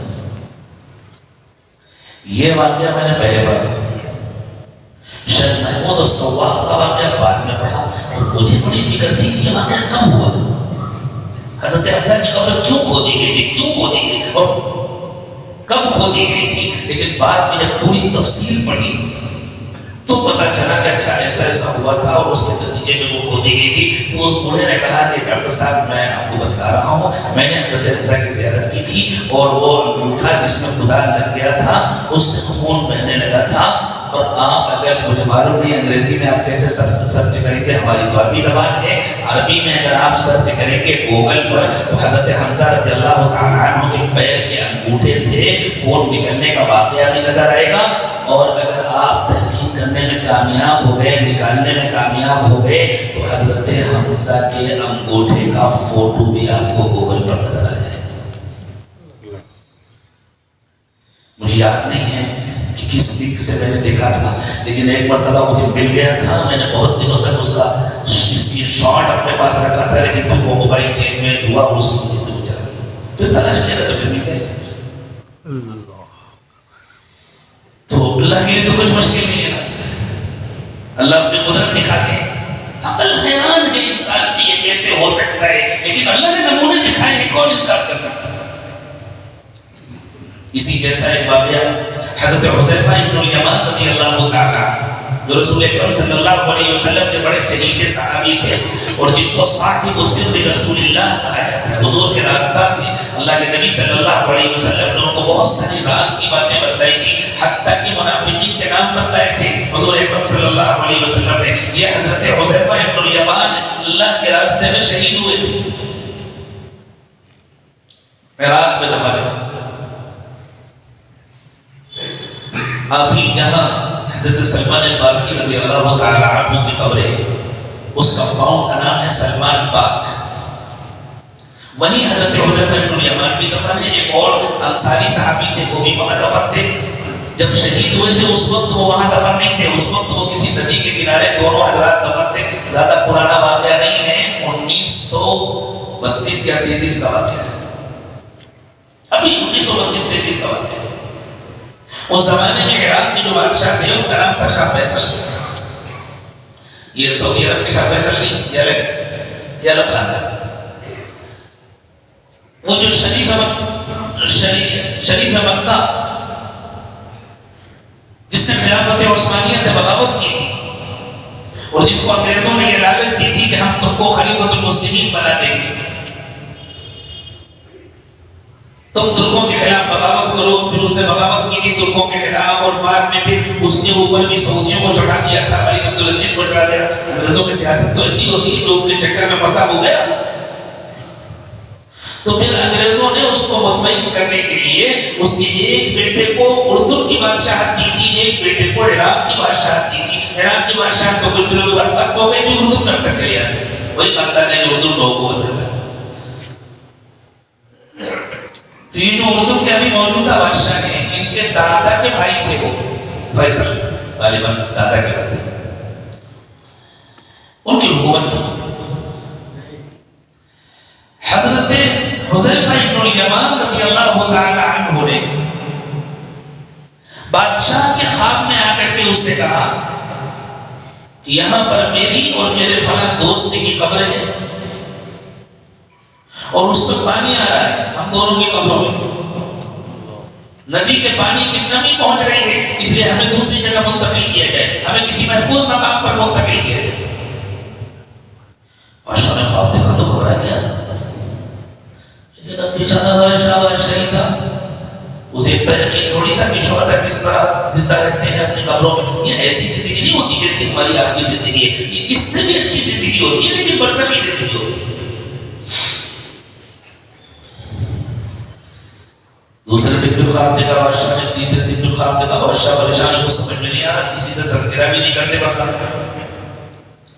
3 راتوں کے بعد اس زمانے کے جو وہاں کے مفتی اعظم تھے انہوں نے خواب دیکھا. حضرت حذیفہ ابن الیمان نے بڑے غصے سے اپنا تعارف کرایا، میں اللہ کے رسول کا صحابی حذیفہ ابن الیمان ہوں، فلاں جگہ آرام کر رہا ہوں، میرے بازو میں میرے فلاں دوست ہیں، ہماری قبروں میں پانی آ رہا ہے، میں 3 دن سے تمہارے بادشاہ سے کہہ رہا ہوں، اس کے بات سمجھ میں نہیں آ رہی، فوراً ہمارا انتظام کیے.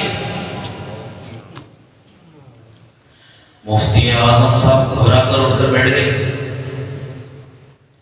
وہ تو عالم تھے، انہیں تو پتا تھا. انہوں نے بادشاہ کے سیکریٹری کو فون کیا، مجھے ملک سے ابھی بات کرنی. سیکریٹری نے کہا مفتی صاحب آپ کمال کرتے ہیں، رات کا وقت ہے، دن کا انتظار نہیں، میں بالکل انتظار نہیں کر سکتا، بہت ضروری بات ہے، ابھی بات کریں. مفتی اعظم کا سیکریٹری نے جا کر کے بادشاہ کو لگا دیا. مفتی صاحب نے کہا کہ میں بھی آنا چاہتا ہوں آپ کے پاس. آجے گئے اور یوں کہا آپ نے کوئی خواب دیکھا ہے 3 دن سے؟ ہاں میں دیکھتا ہوں. جی آج مجھے حکم دیا ہے، بہت ناراضگی کے ساتھ حکم دیا ہے حضرت حذیفہ ابن الیمان نے، اور فوراً انتظام کیا جائے ورنہ ہماری خیر نہیں رہے گی. تو بادشاہ نے کہا آپ کمال کرتے ہیں، آپ بھی خواب کی باتوں پر اتنا یقین کرتے ہیں. تو مفتی صاحب نے کہا شہداء زندہ ہوتے ہیں، وَلَا تَقُولُوا لِمَن يُقْتَلُ فِي سَبِيلِ اللَّهِ أَمْوَاتٌ، یہ کسی عام انسان کا خواب نہیں ہے، یہ کام کرنا پڑے گا. تو بادشاہ نے جھوٹا کر کے کہا ٹھیک ہے آپ فتویٰ دیجیے کہ قبر کھولنا جائز ہے. میں بھی فتویٰ دیتا ہوں. مفتی صاحب نے فتویٰ دے دیا. اب بادشاہ صاحب مجبور ہوئے، حکومت نے اعلان کر دیا ہاں قبر کھولی جائے گی. لیکن وہ سعودی عرب کی حکومت نہیں تھی، اس لیے ان لوگوں نے سب کو زیارت کا موقع دیا. کاش کے سعودیہ والوں نے بھی حضرت حمزہ کی زیارت کا موقع دیا ہوتا.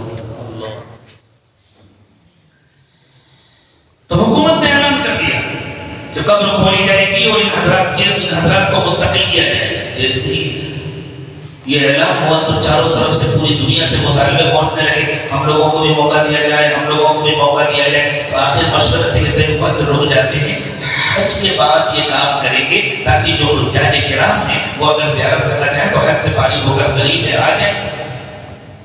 اعلان ہو گیا. جب اعلان ہو گیا تو ساری دنیا میں ہلچل مچ گئی. 1933 کوئی زیادہ پرانی بات نہیں. فرانس کی ایک کمپنی نے کہا کہ ہمیں موقع دیا جائے, ہم کیمرے لگائیں گے اور ٹی وی اسکرین لگائیں گے. تو فرانس کی اس کمپنی نے 10x10 کے بڑے بڑے اسکرین اسپیشل تیار کیے اور دور تک لگائے گئے تاکہ زیادہ سے زیادہ مجمع زیارت کر سکے. اور دنیا کے بڑے بڑے ڈاکٹر آئے گے دیکھنے کے لیے. کمال کر رہے ہیں مسلمان, 1300 سال کے بعد قبریں کھول رہے ہیں اور ان کو یقین ہے کہ اندر سے مردے صحیح سلامت نکلیں گے. تو ذرا ہم بھی تو چل کر کے دیکھیں. دنیا کے بڑے بڑے ڈاکٹر آئے, آئی اسپیشلسٹ آئے, آنکھوں کے ماہرین آئے, اور جب قبریں کھولی گئی اور ان حضرات کو نکالا گیا تو دنیا کا ایک بہت بڑا آنکھوں کا ماہر ڈاکٹر تھا. اس نے آگے بڑھ کر ان حضرات کی آنکھوں کا معائنہ کیا اور یوں کہا کسی انسان کے مرنے کے بعد 10 منٹ سے زیادہ یہ چمک باقی نہیں رہتی. یہ چمک صرف زندہ انسان کی آنکھوں میں ہوتی ہے. جو ان حضرات کی آنکھوں میں چمک ہے اور قرآن سچا, حضرت محمد صلی اللہ علیہ وسلم سچے, مجھے کلمہ پڑھا. کئی ہزار یہودیوں اور عیسائیوں نے اس دن کلمہ پڑھا. بہت سی جگہوں پر یہ تفصیلات موجود ہیں. آپ کو آسانی سے جو کتاب ملے اس کا حوالہ دے دیتا ہوں. شیخ الاسلام حضرت مولانا مفتی محمد تقی عثمانی دعوت برکاتہ نے جو عراق کا سفر فرمایا ہے اس ضمن میں یہ واقعات پورا تفصیل سے لکھا ہے. ہو سکتا ہے کچھ تفصیلات اس میں کم ہو. میں نے تو ان حضرات کا بیان, ہمارے یہاں جو لوگ حج کے بعد وہاں گئے تھے زیارت کرنے کے لیے, اس میں ہمارے کانپور کے بھی بعض حجاج کرام شامل تھے. میں نے تو ان کا آنکھوں دیکھا حال پڑا ہے. بہت بچپن میں کانپور سے ایک رسالہ نکلا کرتا تھا نظام, اس میں ان لوگوں کا بیان تھا جو خود اپنی آنکھوں سے دیکھ کر کے آئے تھے, اور میں نے یہ ساری تفصیلات اس میں پڑھی تھی. لیکن مفتی تقی عثمانی صاحب نے بھی اپنے سفرنامے میں کچھ نہ کچھ تفصیلات لکھی. تو اللہ کی قدرت ہے, اللہ چاہے تو اس طرح محفوظ رکھے, لیکن سب لوگ نہیں محفوظ رہتے اس طرح. اور اگر کسی کا جسم محفوظ نہ رہے تو یہ اس کے برے ہونے کی نشانی نہیں ہے. متقی پرہیزگار اللہ والا, ہاں قانون قدرت کے مطابق اس کا جسم سڑ سکتا ہے, گل سکتا ہے, ختم ہو سکتا ہے, لیکن سائنسداں کہتے ہیں کہ سارا جسم ختم ہو جائے, انسان کی ریڑھ کی ہڈی کا ایک آخری کونا ہوتا ہے, وہ کبھی ختم نہیں ہوتا, وہ ہمیشہ باقی رہتا ہے. حتیٰ کہ جس آگ سے ویلڈنگ کی جاتی ہے اور جس آگ سے لوہے کو کاٹا جاتا ہے, اس آخری حصے کو اس آگ کے سامنے رکھا گیا اور کئی گھنٹے اس کو جلایا گیا, تب بھی کوئی فرق نہیں پڑا. اللہ کے رسول صلی اللہ علیہ وسلم, یہ بات کس کو معلوم تھی کہ انسان کے جسم کا ایک چھوٹا سا, یہ آنکھوں سے نظر نہیں آتا ہے, اتنا چھوٹا ہوتا ہے, ایک چھوٹا سا حصہ ہوتا ہے جو باقی رہتا ہے. تو انسان کا جسم جہاں محفوظ رہتا ہے اس کا نام قبر چاہے گزار ہے, اور وہ کہیں نہ کہیں پھر گھوم پھر کر کے تو مٹی میں پہنچتا ہی ہے نا. اللہ تعالیٰ نے مٹی کے بارے میں فرمایا منہا خلقناکم وفیہا نعیدکم ومنہا نخرجکم تارۃ اخری, اسی مٹی سے ہم نے تم کو پیدا کیا ہے, اسی میں ہم تم کو واپس کریں گے. انسان کو جلا دیا جائے تب بھی وہ حصہ محفوظ رہتا ہے, وہ کہیں نہ کہیں سے مٹی میں پہنچ جاتا ہے. انسان کو دفن کیا جائے تب بھی وہ حصہ باقی رہتا ہے. انسان کو جنگل کے جانور کھا لیں, پھر اس جانور کو دوسرے جانور کھا لیں, تیسرے جانور کھا لیں, لیکن ایک دن آئے گا وہ حصہ کہیں نہ کہیں جا کر مٹی میں محفوظ رہے گا. یہ اس کی قبر ہے.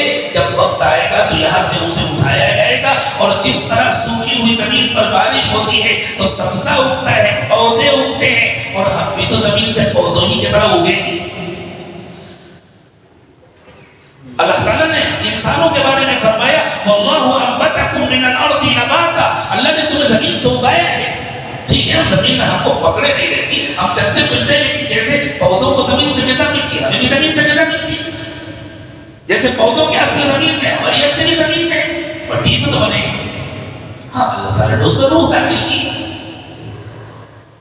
تو حضور اکرم صلی اللہ علیہ وسلم نے ارشاد فرمایا کہ جیسے سوکھی زمین پر بارش ہوتی ہے تو سبزہ اگتا ہے, اس طرح جب اللہ تعالیٰ انسانوں کو اٹھانا چاہیں گے اور جب سود بھوکی جائے گی تو ایک مخصوص قسم کی بارش ہوگی اور تمام لوگ اپنی قبروں سے نکل آئیں گے اور پورے جسم کے ساتھ نکل آئیں گے. جسم مل جائے گا ان کو, اسی مٹی سے تو پہلے بھی جسم ملا تھا, اسی مٹی سے دوبارہ جسم مل جائے گا. اس کو یوں سمجھے جیسے رات میں ہم نے ایک کپڑا اتار کر کے لٹکا دیا, اب وہ مشین میں چلا کے دھلنے کے لیے صبح دوسرا کپڑا پہن لیا. اسی طرح ایک جسم چلا گیا, دوسرا جسم اللہ دے دیں گے. یہ لباس ہی تو ہے, اصل تو روح ہے. تو اس مٹی کے اندر سے اللہ ساری مخلوق کو اٹھائیں گے. یومئذ یصدر الناس اشتاتا, اس دن انسان نکلیں گے, سب نکلیں گے. اور کاہے کے لیے نکلیں گے؟ قرآن کہتا ہے لیُرَوْا أَعْمَالَهُمْ, تاکہ ان کو ان کے اعمال دکھائے جائیں.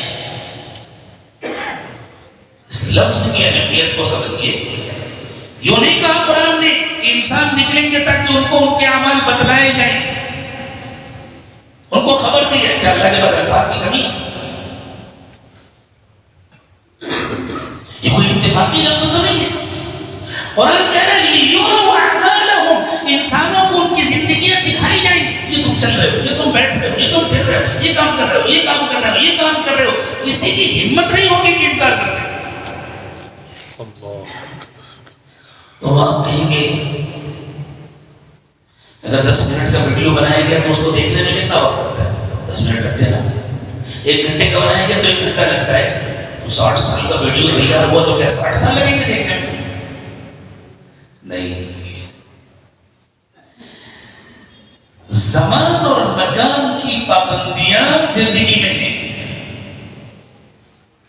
اس دنیا کی زندگی میں. اس دنیا سے نکلنے کے بعد زمان و مکان کی پابندیاں ختم ہو جاتی ہیں. جب زمان و مکان کی پابندیاں ختم ہو جاتی ہیں تو 60 سال کی زندگی کو دیکھنے میں 60 سیکنڈ بھی نہیں لگیں گے. ایک تازہ واقعہ سنا دیتا ہوں. میں آپ لوگوں کا کچھ زیادہ وقت تو نہیں لگا, حالانکہ میں اپنا زیادہ وقت دے رہا ہوں. مجھے بھی انشاءاللہ بنگلور جانا ہے, لیکن چلیں تھوڑی سی اور بات ہو جائے, اللہ کرے گی, اللہ کی کا کلام سمجھ میں آ جائے. دنیا میں بہت سارے ایسے انسان ہیں جن کو اللہ نے موت کا تجربہ کرایا. ہزاروں لوگ موت تو نہیں آتی, موت تو اپنے وقت پہ آئے گی. جس طرح نیند کی ایک چھوٹی سی موت ہے. نیند کے بارے میں رسول اللہ صلی اللہ علیہ وسلم نے فرمایا کہ نیند موت کی بہن ہے. اللہ تعالیٰ نے قرآن پاک میں ارشاد فرمایا اللہ یتوفی الانفس حین موتها, جب کسی کی موت آتی ہے تو اللہ جان نکال لیتے ہیں. والتي لم تمت في منامها, اور ابھی جس کی موت نہیں آئی اللہ اس کی بھی جان نکال لیتے ہیں جب وہ سوتا ہے. قرآن کہہ رہا ہے ابھی جس کی موت نہیں آئی اللہ اس کی بھی جان نکال لیتے ہیں جب وہ سوتا ہے. فَيُمْسِكُ الَّتِي قَضَىٰ عَلَيْهَا الْمَوْتَ, تو جس کی موت کا فیصلہ ہو گیا اس کی جان کو تو اللہ اپنے پاس روک لیتے. وَيُرْسِلُ الْأُخْرَىٰ إِلَىٰ أَجَلٍ مُّسَمًّى, اور جس کی ابھی موت کا وقت نہیں آیا ہے اس کی جان واپس کر دی جاتی ہے جب وہ بیدار ہوتا ہے. یہی جان ہے جو اللہ کے حکم سے نکلتی ہے, یہاں پر ٹہلتی رہتی ہے, اور ہم خواب بغیر ویزے بغیر پاسپورٹ کے معلوم کہاں خواب میں گھوم کے آ جاتے ہیں. آپ خواب میں جا کے عمرہ کر کے آ گئے, سعودی گورنمنٹ کی ساری پابندیاں کرو, نہ تمنا کی ضرورت, نہ زرنا کی ضرورت, پتہ نہیں کیا کیا اپلیکیشن بنا رکھے ہیں ان لوگوں نے, نہ ویکسین کی لازم, نہ ویزے کی ضرورت, نہ کہیں آپ کو کچھ وقت گزارنا ہے. جائیے عمرہ کر کے آ جائیے, حج کر کے آ جائیے, مسجد نبوی میں زیارت کر کے آ جائیے, روضہ رسول پر حاضر ہو کر کے صلاۃ و سلام پڑھ کر کے آ جائیے. روح جاتی ہے اور آتی. اسی طرح اللہ تعالیٰ نے بہت سارے لوگوں کو تجربے کرائے ہیں کہ ان کی روح کچھ دیر کے لیے چلی گئی, ابھی موت نہیں آئی تھی, کچھ دور تک گئی اور پھر واپس کر دی گئی, تو گویا ان کو ایک طرح سے موت کا تجربہ ہوا.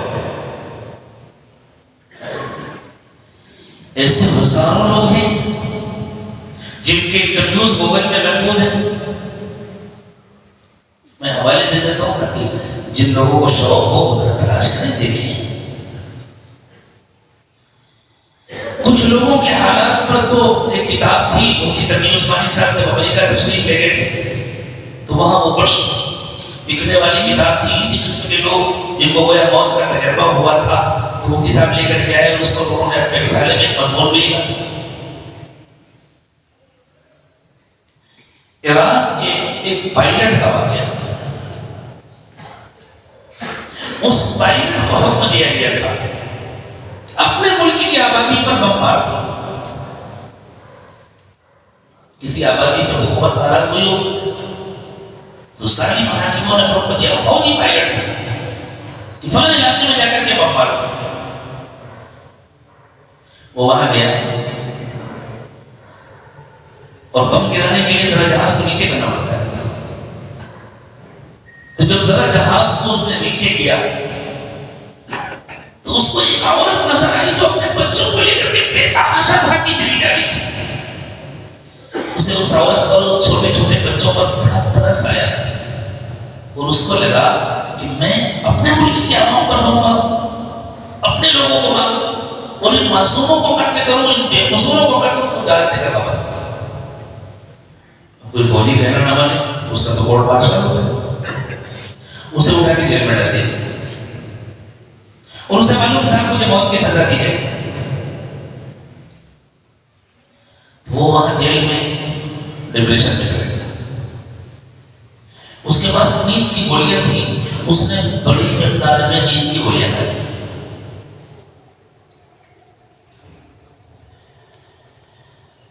جب اس کی آنکھ کھلی تو اسپتال میں تھا. ایک ڈاکٹر قریب آیا تو پہلے تو وہ کہتا ہے کہ میں ڈرا کہ کہیں یہ کوئی حکومت کے جاسوس نہ ہو. جب مجھے اندازہ ہوا کہ نہیں یہ حکومت کے جاسوس نہیں ہے تو میں نے اس کو اپنا کچھ واقعہ بتلایا. یہ جب اسپتال میں لایا گیا تو ڈاکٹروں نے یہ طے کر دیا کہ اس کی موت ہو چکی ہے, فزیکلی مر گیا. روح نکل گئی تھی جسم سے. ایسا ہوتا ہے روح جسم سے نکل. ہمارے شہر میں ڈاکٹر صاحب ان کا دل کا آپریشن ہوا کافی عرصہ پہلے کی بات ہے. انہوں نے خود اپنا واقعہ مجھے بتایا. پہلے میرے دل کا آپریشن ہوا, اس کے بعد میں نے دیکھا کہ میں اپنے جسم سے باہر نکلا. میں نے خود دیکھا, میں اپنے جسم سے باہر نکلا اور کمرے کے کنارے جا کر کے میں بیٹھ گیا اور وہاں سے میں دیکھ رہا ہوں وہ میری ڈیڈ باڈی پڑی ہوئی ہے. اور کہتے ہیں میں ڈاکٹر جو سرجن تھے وہ اور ان کی بیوی سپورٹ کرتی تھی, دونوں ڈاکٹر تھے. وہ کہتے ہیں میں ان کی باتیں سن رہا ہوں, وہ لوگ افسوس کر رہے ہیں کہ بیچارہ ختم ہو گیا, آپریشن ناکام ہو گیا, بیچارہ مر گیا, ختم ہو گیا. کہتے ہیں میں وہاں بیٹھا ہوا تھا, میں اپنی باڈی کو دیکھ رہا تھا اور میں ان کی باتیں سن رہا تھا. اور اس کے بعد تھوڑی دیر کے بعد ان لوگوں نے کہا ایک کوشش اور کر لیتے ہیں کیا. نقصان نے پھر سے مشین لگایا, وہ ٹھوکنا ووکنا شروع کیا, وہ دل میں پمپنگ کی. کہتے ہیں میں وہاں سے چلا اور دھیرے سے آ کر اپنی باڈی میں داخل ہو گیا. پھر آپریشن کامیاب ہو گیا. جب ہوش آیا تو ڈاکٹر نے آ کر کے ان کو مبارکباد دی اور یہ خود بھی ڈاکٹر ہیں اچھے. تو ان کو آ کر کے ڈاکٹر نے تھپتھپا کر کہا ڈاکٹر تم مر گئے تھے, تمہیں دوسری زندگی ملی ہے. تو انہوں نے کہا مجھے سفر ہوا. اور جب یہ اچھے ہوئے تو انہوں نے ڈاکٹر کو سنایا ایسا ایسا ہوا تھا اور تم لوگ یہ باتیں کر رہے تو وہ لوگ حیران, تمہیں کیسے پتا چلا, تم تو بے ہوش تھے پر تم تو مر گئے تھے. چونکہ ابھی موت کا وقت نہیں آیا تھا, لیکن ایسے تجربات اللہ تعالیٰ کراتے ہیں بات انسانوں کو تاکہ انسانوں کے سامنے آخرت کے نمونے آ گئے کہ ابھی موت کا وقت نہیں آیا. نیند میں جتنی روح نکلتی ہے, جتنا جسم سے تعلق ختم ہوتا ہے, اس سے زیادہ ختم ہو گیا, بالکل نکل گئی. لیکن ایک مقام تک جا کر کے واپس کر دیا جاتا ہے کہ نہیں ابھی موت کا وقت نہیں آیا. تو یہ ڈاکٹر, یہ جو پائلٹ تھا, اس کی بھی روح نکل گئی تھی. یہ پائلٹ کہتا ہے مجھے لے جایا گیا, ایک خاص مقام تک لے جایا گیا, ایک سرنگ کے ذریعے سے میں گیا اور وہاں جانے کے بعد مجھ سے جو کہا گیا, جو کہتے ہیں سب سے پہلے تو مجھ سے سوال کیا گیا تم نے خودکشی کیوں کی. زندگی تو ہماری دی ہوئی امانت تھی نا, تمہیں زندگی کو ختم کرنے کا حق نہیں. میں گھبرا گیا بالکل اور یہ کہتا ہے آواز آ رہی تھی، کہاں سے آ رہی نظر نہیں آ رہا تھا، بس نور نظر آ رہا تھا اور اس سے آواز آ رہی تھی، اور اس طرح نہیں آ رہی تھی جیسے دنیا میں آتی ہے، جیسے عامر کے کانوں سے سنائی دیتی ہے، بس ایسا لگ رہا تھا کہ میں سنتا ہوں، کیسے آ رہی تھی میں بتا نہیں سکتا۔ زیادہ پرانا واقعہ نہیں، صدام کے زمانے کا واقعہ ہے۔ پھر وہ کہتا ہے جب اس سے کہا گیا کہ زندگی میری امانت ہے، تم نے کیسے ختم کیا؟ تو وہ کہتا ہے میں تو گھبرا گیا اور میں نے معافی مانگی کہ غلطی ہو گئی، ان لوگوں کا ایسا رویہ تھا، میرے ساتھ جیل میں پتہ نہیں کیا کرتے۔ تو کہا یہ آواز آئی تم کو چونکہ انسانوں پر ترس آیا تھا، تم نے بے قصوروں پر بم نہیں گرایا، اس لیے ہم نے تمہاری غلطی معاف کر دی، ہم نے تمہاری غلطی معاف کر دی۔ اور اس کے بعد وہ کہتا ہے مجھ سے کہا گیا ذرا اپنی زندگی دیکھو، وہ کہتا ہے جو میں نے سامنے دیکھا تو میری پوری زندگی سامنے آ گئی، پوری زندگی بچپن سے لے کر کے اب تک کی پوری زندگی سامنے آ گئی، اور جن آفیسران نے اس کا کورٹ مارشل کیا تھا اور جو اس کے لیے موت کا فیصلہ لکھنے والے تھے یا لکھ چکے تھے، ان آفیسران کے بارے میں بتایا گیا کہ پرسوں وہ سب مر جائیں گے۔ اور پھر یہ کہتے ہیں کہ مجھے دکھایا گیا کہ ایک جہاز میں وہ سب سفر کر رہے ہیں، وہ جہاز جا رہا ہے اور پھر وہ جہاز کریش ہوا، گرا، حادثہ پیش آیا اور سب مر گئے۔ اس نے دیکھ لیا، اس نے ڈاکٹر کو بتایا ڈاکٹر پرسوں فلاں فلاں مر جائیں گے، ان کے جہاز کا حادثہ ہو جائے گا۔ تو ڈاکٹر سمجھا شاید اس کے دل دماغ پر کچھ اثر ہو گیا، اور 2 دن کے بعد جب وہ وقت آیا تو بتایا گیا تھا، وہ کہتا ہے مجھے وہ جہاز دکھایا گیا تھا، یہ جہاز آ رہا ہے اور اس میں وہ لوگ بیٹھے ہیں اور اس طرح حادثہ ہو رہا ہے۔ وہ کہتے ہیں کہ میں نے جب وہاں اسپتال میں رہتے ہوئے اخبار پڑھا تو حادثے کی وہی تفصیلات اخبار میں موجود تھی۔ مجھے صرف ایک جملہ آپ کو سنانا تھا اس کا کہ اس کو پوری زندگی دکھائی گئی اس چند سیکنڈوں کے اندر۔ ایسے بہت سارے انٹرویوز ہیں کہ جب ان سے پوچھا گیا کہ آپ کو زندگی کتنی دیر میں دکھائی گئی، دوبارہ 1 سیکنڈ میں گرا، شاید سیکنڈ کا بھی کوئی 1000واں حصہ ہو، اس میں ہم کو ہماری پوری زندگی دکھا دی گئی۔ تو انسان کی پوری زندگی انسان کے سامنے آ جائے گی، وہاں زمان و مکان کے حدود و قیود ختم ہو جائیں گے۔ اللہ فرماتے ہیں یومئذ یصدر الناس اشتاتا لیروا اعمالهم، اس دن سارے انسانوں کو ان کی قبروں سے نکالا جائے گا، وہ سارے اٹھ کر کے آئیں گے تاکہ ان کو ان کے اعمال دکھائے جائیں۔ اتنا مشکل تھا اس لفظ کے حقیقی معنی کو سمجھنا اس وقت جب قرآن نازل ہوا، لیکن آج کتنا آسان ہے اس کو سمجھنا، پوری زندگی دکھائی دی۔ فَمَن يَعْمَلْ مِثْقَالَ ذَرَّةٍ خَيْرًا يَرَهُ، جس نے ذرہ برابر کوئی نیکی کی ہوگی اس کو اپنی آنکھوں سے دیکھے گا۔ ذرہ بہت چھوٹا ہوتا ہے، بہت معمولی ہوتا ہے۔ قدیم عربی زبان میں ذرہ ایک بہت چھوٹی باریک لال رنگ کی چیونٹی کو کہتے تھے، اور اس زمانے کی زبان میں ذرہ آئٹم کو کہتے ہیں۔ آئٹم کتنا چھوٹا ہوتا ہے، اسی لیے آئٹم بم کو اس زمانے میں عربی میں القنبلۃ الذریہ کہتے ہیں، ذرے والا بم۔ کوئی چیز نہیں چھوٹی نہیں رہ جائے، انسان کسی چیز کو اللہ سے نہیں چھپا سکتا۔ تنہائیوں کے گناہ وہی کرتا ہے جس کو یقین نہیں ہے کہ اللہ دیکھ رہے ہیں، اور جب یقین نہیں ہے تو پہلے ایمان بنانے کی ضرورت ہے۔ ایمان کا مسئلہ ہے، اللہ ہمیں یقین عطا فرما دے۔ کوئی چیز چھوٹی نہیں رہ سکتی اللہ سے، چاہے جتنی چھوٹی نیکی ہو اس کی بھی ایک قیمت ہے اور وہ بھی نظر آئے گی اور اس کا بھی اجر ملے گا، اور چاہے جتنا چھوٹا گناہ ہو اس کی بھی ایک نحوست ہے اور وہ گناہ بھی نظر آئے گا اور اس کی بھی سزا ملے گی۔ فَمَن يَعْمَلْ مِثْقَالَ ذَرَّةٍ خَيْرًا يَرَهُ، جس نے ذرہ برابر نیکی کی ہوگی اس نیکی کو وہ اپنی آنکھوں سے دیکھے گا، چاہے دنیا میں وہ اتنی چھوٹی نیکی ہو کہ آنکھوں سے نظر نہ آتی ہو، لیکن وہاں نظر آئے گا۔ اور صرف ظاہر میں کیے ہوئے اعمال نہیں، نیتیں نکالی جائیں۔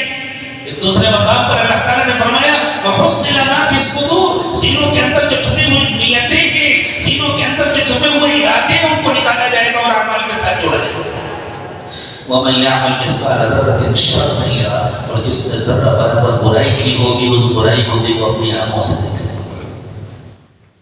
میرے دوستو یہ ہونے والا ہے، یہ ہونا یقینی ہے، کب ہوگا اللہ کو معلوم ہے۔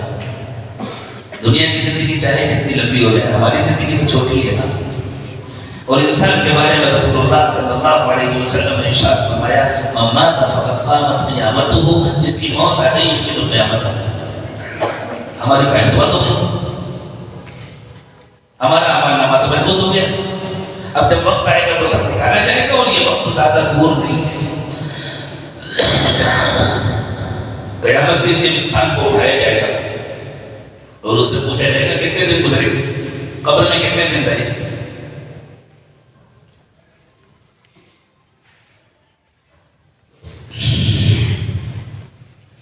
كأنهم يوم يرونها لم يلبسوا إلا عشية أو ضحاها، جب قیامت کے ہولناکیوں کو دیکھیں گے تو ان کو لگے گا کہ قبر میں شاید ہم ایک دوپہر یا ایک شام گزار کر کے آئے ہیں، زیادہ لمبی مدت نہیں ہے، زیادہ دور نہیں ہے۔ ہماری زندگی کا کتنا وقت گزر چکا، کئی دن باقی ہیں معلوم نہیں ہے، ہماری پوری زندگی آن ریکارڈ ہے میرے دوستوں۔ ہم اللہ سے کچھ چھپا نہیں سکتے، تو جب کچھ چھپا نہیں سکتے تو پھر ہم اپنی زندگیوں کو گناہوں سے خالی کریں، ہم اپنی زندگیوں کو اللہ کی نافرمانی سے خالی کریں۔ نہ ہم اپنے اعمال کو اللہ سے چھپا سکتے ہیں، نہ ہم اپنی نیتوں کو اللہ سے چھپا سکتے ہیں۔ ہم اپنی نیتوں کو بھی درست کریں، اپنے اعمال کو بھی درست کریں، اپنے زبان کے بول درست کریں، اپنی آنکھوں کا عمل درست کریں، اپنے کانوں کا عمل درست کریں، اپنی شہوتوں کو قابو میں کریں، اپنی خواہشات کو قابو میں کریں، اس لیے کہ ہمیں اللہ نے پیدا کیا ہے، ہمیں اللہ کی بات جاننا ہے۔ اب آدمی سوچتا ہے اتنے دن جو گناہ ہوا اس کا کیا ہوا؟ اللہ کہتے ہیں سچی توبہ کرو، معاف کر دوں گا۔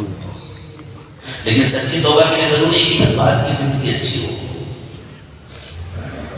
اللہ میں سچی توبہ اگر کر لوں اور بعد کی زندگی اچھی بنا لوں تو میری 50 سال عمر گزر گئی، 60 سال عمر گزر گئی، اتنی عمر تو میری ضائع ہو گئی، کئی سال باقی رہ گئے ہیں، کئی ہفتے اور کئی مہینے باقی رہ گئے ہیں، اتنے دنوں میں میری جنت کیسے بن پائے گی؟ اتنی عمر جو ضائع ہو گئی اللہ اس کا کیا ہوگا؟ اللہ کہتے ہیں اگر توبہ سچی ہے تو پچھلے گناہوں، پچھلی زندگی کے گناہوں کو نیکیوں سے بدل دوں گا۔ إلا من تاب وآمن وعمل عملا صالحا فأولئك يبدل الله سيئاتهم حسنات، جو واقعی سچی توبہ کر کے اپنی زندگی کو بدل لیتا ہے اس کے پچھلے گناہوں کو اللہ نیکیوں سے بدل دیتے ہیں۔ اس سے زیادہ محبت کا کوئی تصور نہیں۔ اتنے محبت کرنے والے رب پر ہم قربان نہ ہو جائیں، پھر ہم جلدی سے سچی توبہ کریں۔ اللہ ہم سب کو سچی توبہ نصیب فرمائے، اللہ ہماری توبہ کو قبول فرمائے۔ اس لیے میرے دوستو اب ہم سچی نیت سے توبہ کے ارادے سے آج ان کلمات کو پڑھیں، اور جو لوگ سلسلے میں داخل ہونا چاہتے ہیں، باقاعدہ زیر نگرانی رہ کر اپنی تربیت چاہتے ہیں، وہ سلسلے میں داخل ہونے اور بیعت کرنے کی نیت ساتھ میں کر لیں۔ ساتھ میں پڑھیں بسم اللہ الرحمن الرحیم، لا الہ الا اللہ محمد الرسول اللہ صلی اللہ علیہ وسلم، آمنت باللہ وملائکتہ وکتبہ ورسلہ والیوم الآخر والقدر خیرہ وشرہ من اللہ تعالی والبعث بعد الموت، آمنت باللہ کما هو بأسمائہ وصفاتہ وقبلت جميع أحكامه، أشهد أن لا إله إلا الله وأشهد أن محمدا عبده ورسوله، أستغفر الله ربي من كل ذنب وأتوب إليه برحمتك يا أرحم الراحمين۔ جو لوگ سلسلے کی معقولات کرنا چاہتے ہیں اور رابطہ رکھنا چاہتے ہیں وہ انشاءاللہ دعا کے بعد ہمارے احباب سے معمولات کا کارڈ لے لیں، اس پہ رابطے کا نمبر لکھا ہوا ہے، اس پر رابطہ کر سکتے ہیں۔ وقت بہت ہو گیا ہے، دل سے اللہ کی طرف متوجہ ہو جائیں اور دعا کر لیں۔ سبحان ربی العلی الاعلی الوہاب، اللہم صل علی سیدنا محمد وعلی آل سیدنا محمد وبارک وسلم۔ ربنا ظلمنا انفسنا وان لم تغفر لنا وترحمنا لنکونن من الخاسرین۔ پروردگار عالم ہم آپ کے عاجز و کمزور بندے ہیں، ہمارے ہاتھ پر رحم فرمائیے۔ اللہ ہمارے دلوں کی گندگیوں کو دور فرما دیجیے۔ اللہ اب تک کی پوری زندگی گناہوں میں لت پت گزری ہے، اللہ معاف فرما دیجیے، اللہ معاف فرما دیجیے، اللہ معاف فرما دیجیے۔ اللہ بچی ہوئی زندگی کو پچھلی زندگی کا کفارہ بنا دیجیے، آنے والے وقت کو پچھلے وقت سے بہتر بنا دیجیے۔ اللہ قیامت کے دن کی ذلت و رسوائی سے حفاظت فرمائیے، اللہ قیامت کے دن کی ذلت و رسوائی سے حفاظت فرمائیے۔ اللہ بری زندگی بری موت برے انجام سے بچا دیجیے، اچھی زندگی اچھی موت اچھا انجام نصیب فرمائیے۔ اللہ حلال و پاکیزہ روزی عطا فرمائیے، حرام و مشتبہ سے حفاظت فرمائیے۔ ہر وقت اپنی یاد اور اپنا دھیان نصیب فرمائیے، اپنی مرضی کی سنتوں کی پابندی کے ساتھ، شریعت کی پابندی کے ساتھ، سنتوں کے اہتمام کے ساتھ اللہ ہمیں زندگی گزارنے کی توفیق عطا فرمائیے۔ اللہ ہمارے ظاہر کی بھی اصلاح فرمائیے، ہمارے باطن کی بھی اصلاح فرمائیے۔ اللہ ہر قسم کی بیماریوں اور پریشانیوں سے حفاظت فرمائیے۔ اللہ اٹھنے سے پہلے ہم سب کی مغفرت فرمائیے، اللہ اٹھنے سے پہلے ہم سب کی مغفرت فرما دیجیے، ہمارے لیے خیر مقدر فرما دیجیے۔ اللہ ہمیں ہدایت پر استقامت نصیب فرمائیے، ہمیں دوسروں کی ہدایت کا ذریعہ بنا دیجیے۔ اللہ ہمارے ملک میں بسنے والے تمام انسانوں کو، تمام مردوں کو، تمام عورتوں کو، تمام بچوں کو، تمام بوڑھوں کو، اللہ سب کو جہنم سے بچا دیجیے، اور اللہ ہمیں ذریعہ اور سبب بنا کر کے قبول فرما لیجیے۔ اللہ ساری دنیا میں ہدایت کی ہوائیں چلا دیجیے، ہر کچے پکے گھر میں اپنا دین پہنچا دیجیے، اور اللہ ہمیں ذریعے اور سبب کے طور پر قبول فرما دیجیے۔ اللہ ہم سے راضی ہو جائیے، اپنے رضا والے اعمال کرنے کی توفیق عطا فرمائیے، اپنی ناراضگی سے اور ناراضگی کے اسباب سے حفاظت فرمائیے۔ اللہ ان اٹھے ہوئے ہاتھوں کی لاج رکھ لیجیے، سب کے دلوں میں جائز تمنائیں اور مرادیں پوری فرما دیجیے۔ وصلی اللہ تعالی علی خیر خلقہ محمد وعلی آلہ وصحبہ اجمعین برحمتک یا ارحم الراحمین۔ وقت بہت ہو چکا ہے، مجھے ابھی فوراً